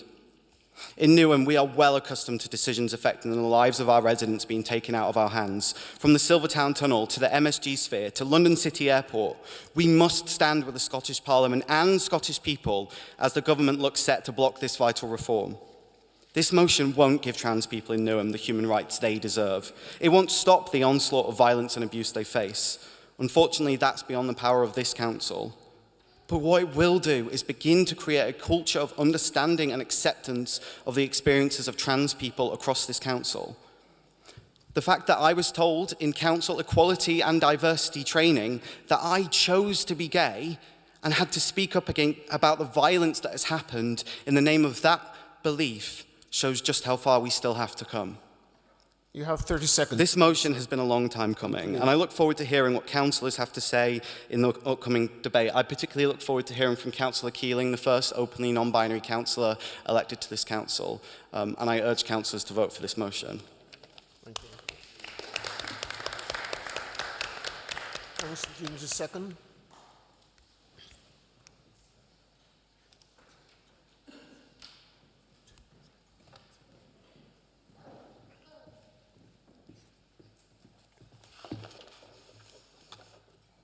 This motion could not come at a better time. Next month will be the start of LGBT+ History Month with a highly inclusive programme of events. To add to this, the recent ONS released data stating our borough has the most transgender residents. It is really important to note that those who are trans or non-binary are the targets of large amounts of hate crime, and we must support and comfort our communities. We must affirm to our residents that we stand with them. And by affirming trans men are men, trans women are women, and non-binary people are valid and exist, is a good start, amongst other improvements. When it comes to internal council improvements, I had a meeting last week with the interim chief exec and also the director of HR about the amount of transphobia I've received by, unfortunately, my colleagues and officers in this room. I have had to consistently amend minutes, ask people to use my correct pronouns when speaking to me, or even about me. And even at times, I've been referred by a name I no longer use, even today by this chair. Cisgender members have a lot to learn if they wish to be able to connect with their residents, and I've frankly had enough. I am happy to assist as the first non-binary councillor, ensuring we get things right to better the lives of our residents and those who work for Newham Council. We must make actual change, though. This cannot be all talk with no substance. Because trans rights are human rights, and abuse of these rights have no place in our society, especially in the London Borough of Newham.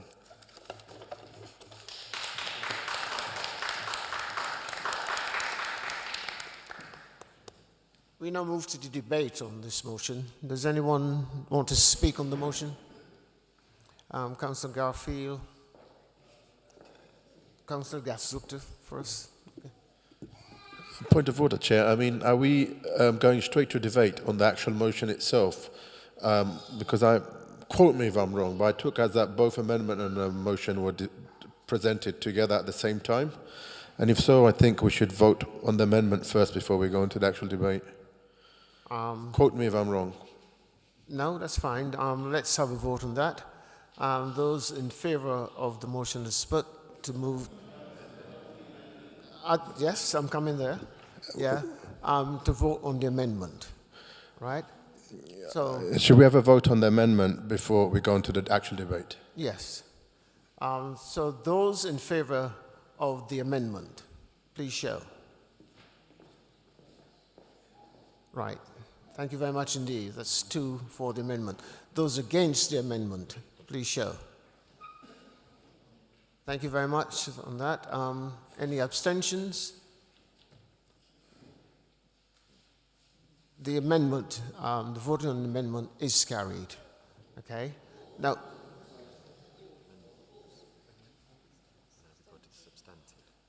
the amendment, as I understand it, is defeated.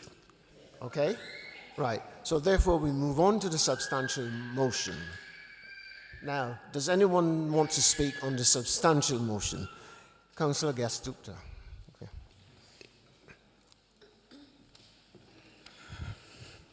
Thank you very much, Chair. And fellow members, for giving me the opportunity to speak on this motion which has been put forward by the minority group. Let me start by acknowledging some of the excellent work that was done by our guest speaker, Lady Phil, and organizations such as Black Pride, Kaleidoscope Trust, NAS Project London, Hidayah, Iman, and countless other BIPOC-led organizations that have been at the forefront of the intersectional fight against homophobia, transphobia, and racism. Also, let's not forget, as has been mentioned by my colleagues from the Green Party, gendered intelligence, mermaids, who are facing some of the worst vile attacks ever. As a queer person of color, I'm aware of how difficult things have been for our communities. But in recent months and years, we have seen a vicious attack on our trans siblings, from the government, from the media, from certain bad faith actors in civil society. For a community that only represents 0.5% to 2% if you were to take Ipsos Mori's poll that they did a couple of months ago, the entire population has faced disproportionate levels of service when it comes to health, housing, employment. NHS waiting lists currently run into several years. And when it comes to supporting transitioning, we've seen horror stories. Far from enabling the anti-discrimination provision of the Equality Act of 2010, which was brought by a Labour government, we have seen trans communities being vilified and attacked. As a borough, we have a proud history when it comes to celebrating diversity. I'm extremely proud that we were the first borough in this country to fly the progress flag and marking the Trans Day of Remembrance since 2020. But just not that. We've had various members in this chamber, from Councillor Neil Wilson, whose work on health and social well-being, to the Mayor on inclusive economy, to Councillors Ruiz and Councillor Garfield and their work on youth provisions, which has always taken an intersectional lens when it talks about our policies and how it affects the people of this borough. Bad faith actors want to pit this as a fight between women's rights and trans rights, but no such disjuncture exists. Allyship is important, and every member in this room should pledge and go beyond just the contents of this motion to fight against transphobia in workplaces and anywhere this ugly discrimination rears its head. If this chamber were to indulge me, I would like to read out a few sentences about allyship from my book.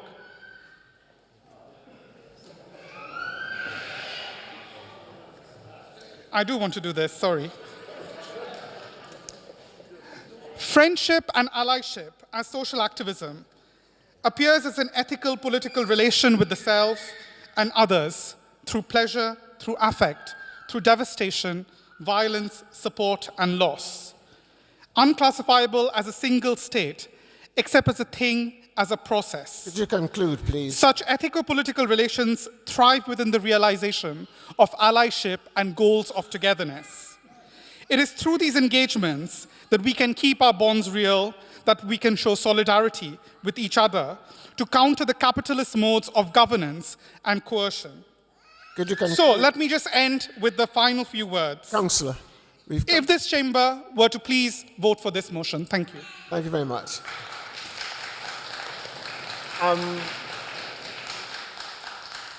I'm going to propose that we move to the vote because we've come to the end of the time of this session.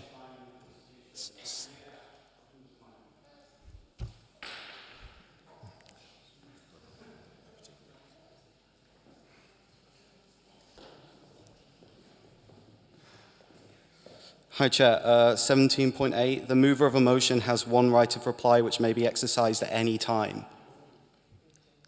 Okay. We move to the right of reply. Thank you, Chair. Thank you, Councillor Dasgupta, for your... I've lost you. Where are you?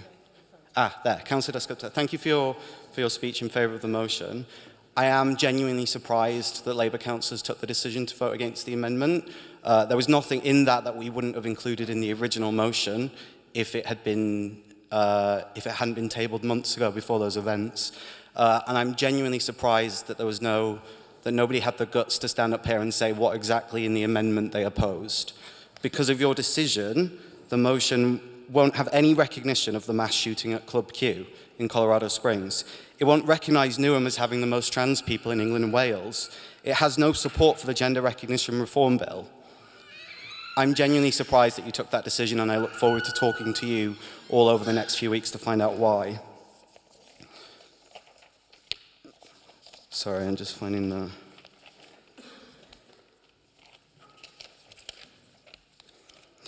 I want to speak directly to trans people in Newham and apologise on behalf of this council for the decision just taken on the amendment and for what happened at November Full Council.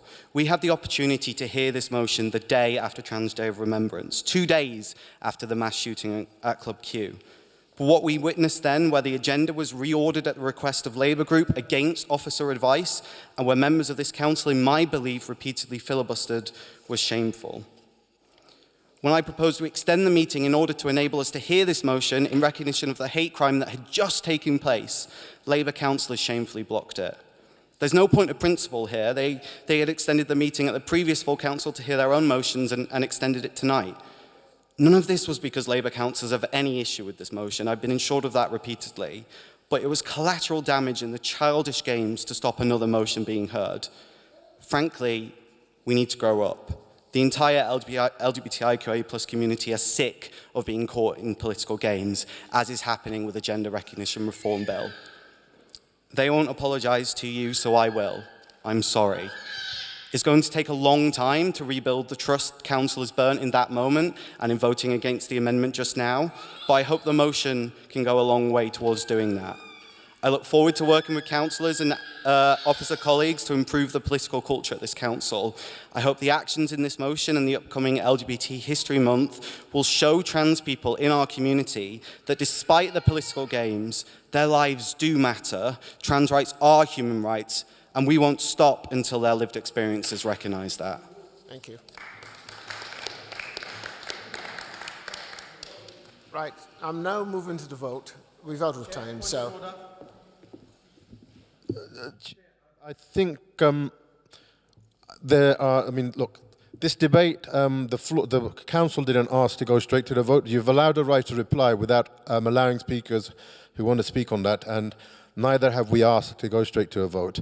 It's not fair on the opposition party to do a right to reply so early whilst debate is still continuing, and I think perhaps we should allow the Green to have another right to reply, but the debate should continue on this subject. Now, I'm afraid we... Can you explain on what grounds are you taking it straight to a vote without an incomplete... without incomplete debate?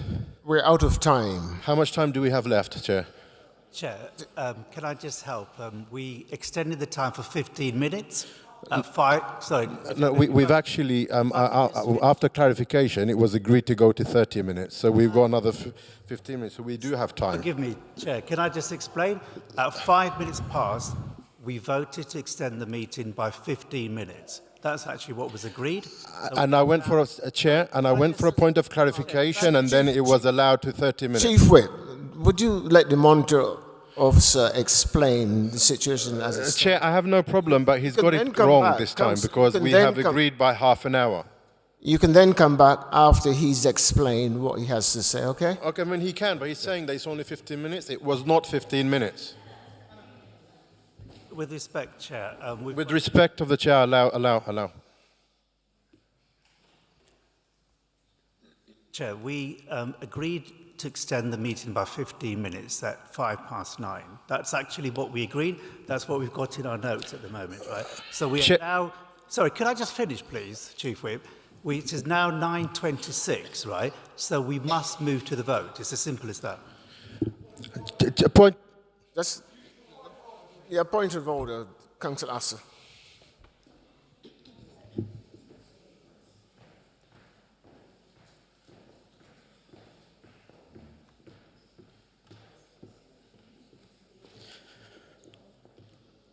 When we voted on extending standing orders, there was a question as to whether it was 15 minutes or 30 minutes. I voted on 30 minutes because that's what was said. Well, the monitoring officer might pull that face at me, but that it was asked and clarified at the time, was clarified afterwards.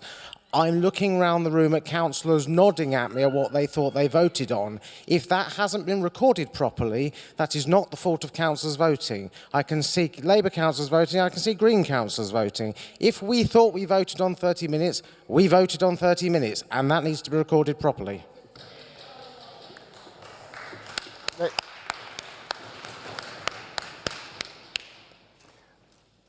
Let me explain the situation as it was. The Chief Whip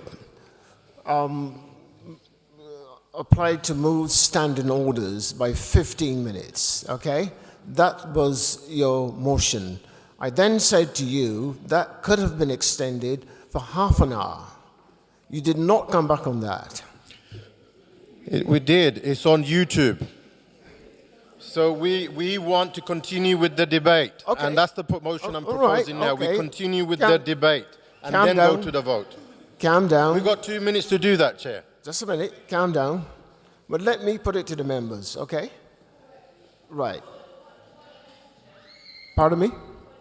Okay, point of order.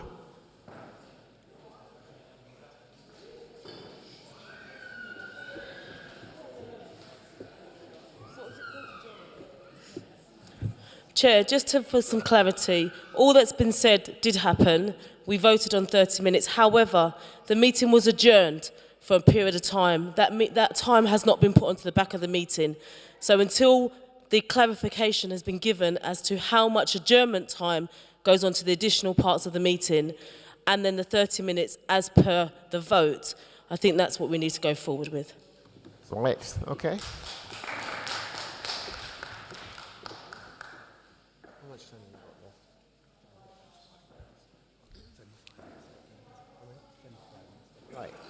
Okay, I'm going to put this to you, okay? There's 5 minutes left. If we were to accept what you've just put to us, that means there's a further 5 minutes left on the time, the extension of the time. Do we want to agree to continue the meeting for another 5 minutes? Yes. Yes. Is that agreed? Agreed. Chair, a further point of clarification. Can we only extend the meeting by once for 30 minutes, or does the rule allow any further extension? It's only one extension. No. So we can do 15, then we can do 15 again. I don't They know. can, we don't want you talking between yourselves. There can only be one extension, okay? So you have voted to extend the meeting for another 5 minutes. Could we continue along that line?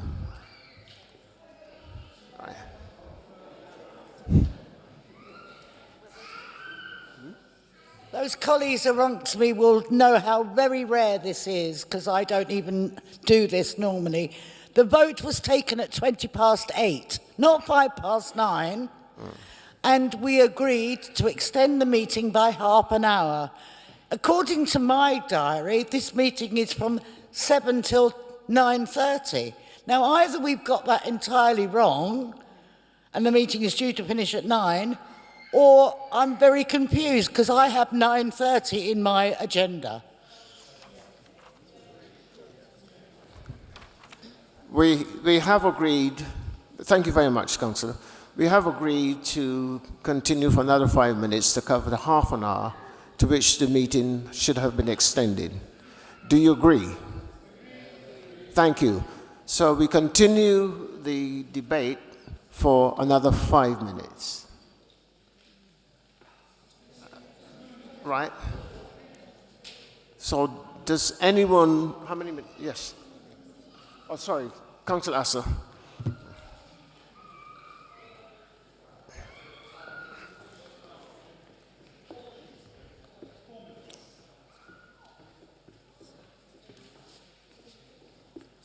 Thank you, Chair. As I was listening to Lady Phil earlier, it occurred to me, and this is going to date me, that it is 30 years this autumn since I came out, and 30 years, therefore, since I've been campaigning on LGBT rights. It makes me sound horribly old. And what I wanted to say on the motion really was a lot in there. It comes across as depressing as it is, because there's a load of abuse and transphobia going on, but so much of what is being said reminds me very much of what I was dealing with and what we were campaigning on 30 years ago. It's the same stuff, it's the same accusations, and it's being done for exactly the same reasons. It was only a few years after Section 28 then, and nothing we had done had made any progress on that. What we've done is transform the world since then, and I am absolutely confident we can do it again. I want to inject some optimism in this, and I was speaking on a similar debate the other night, because I think there are people who not only wish to stop the advance of trans rights, but want to roll back the clock across the whole board. There are organisations, Councillor Higgins has referred to one already, who basically are trying to split gay men and lesbians from the trans community. And as I think, as Lady Phil said earlier, you only make progress on equality if you do so working together. One of the advantages of Newham is we have every conceivable race, ethnicity, religion, language, community here, and we all rub along together. We are a perfect example of how equality can work and does work. I would like to say that after 30 years of campaigning, I do take offence at the suggestion that I have ever played politics with this, and that the idea that this council played politics by moving the agenda around to get some important mess done is offensive. Part of the problem with this agenda is that, frankly, sometimes, and I think we've just seen it, we don't run these things as smoothly as we could, and we often have too many motions, and we perhaps between ourselves need to work out what should be speeches, what should be motions, what we need to deliver. But I do not believe anyone has played politics with it for other reasons. I think everyone takes this incredibly seriously, and you look around a room of councillors who represent an incredible diverse group of people who want to achieve equality for all. But to finish on my note of optimism, I am absolutely certain that we can work together on this to deliver equality for our trans community, to achieve what we achieved for the lesbian, gay and bisexual community during the last 30 years. I don't believe the current government will do it. I think you need a Labour government to do it. But what I would say to all, just to finish, what I would say is that all those people who in the 90s told us everything was unachievable, it would frighten the horses, the world would come crashing down. We did it quietly, we did it confidently, we changed a huge amount, the smelling salts weren't needed. When we get elected again, we'll be able to do all the same things, improve the lives of the trans community by working with the trans community and other groups to make sure we deliver that. I am confident on that, but we shouldn't underestimate the fact it will require a fight and it will require time and effort, but working together on that, I am confident we can do so.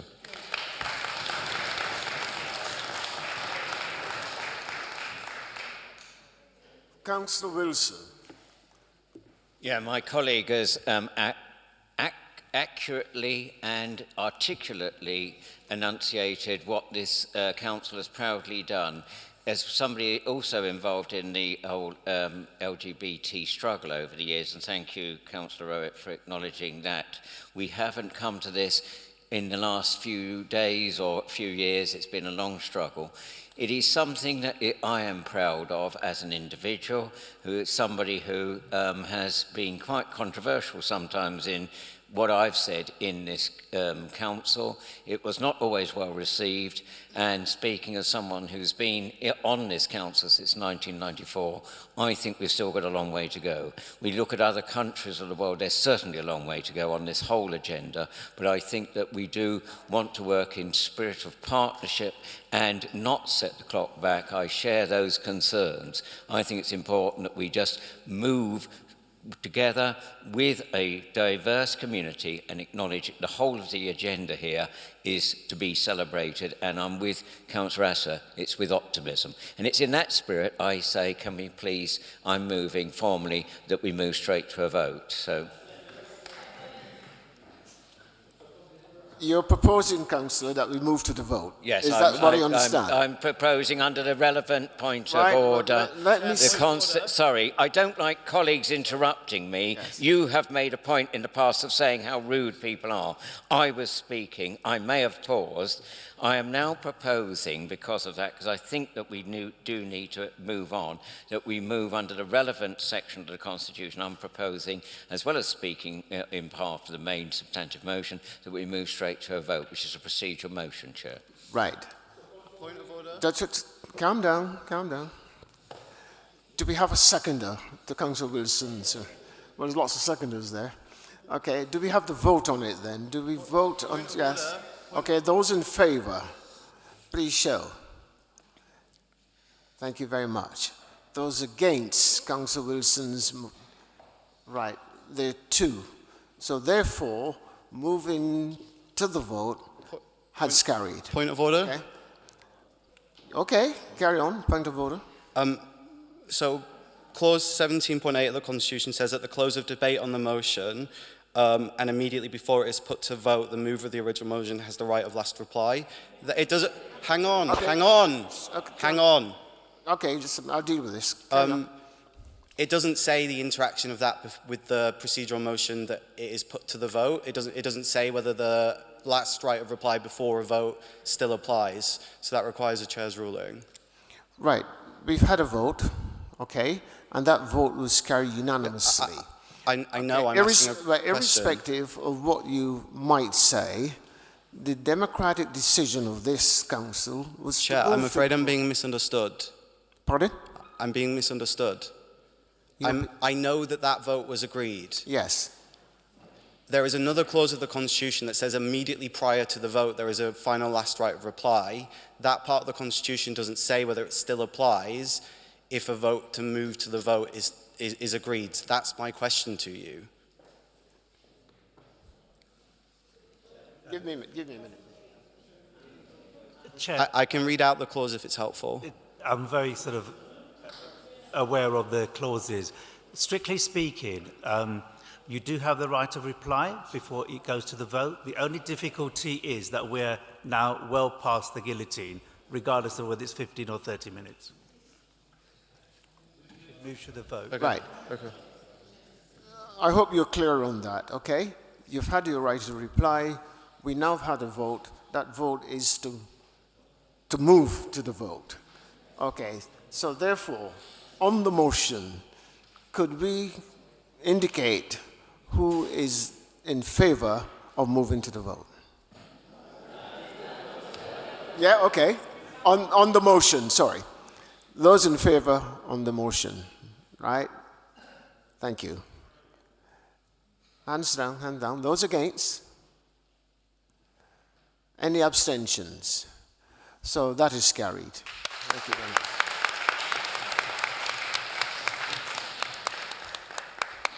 We now come to the close of the meeting. It was very eventful, but quite enjoyable. So that takes us to the end of the meeting. Thank you very much for your participation. Thank you.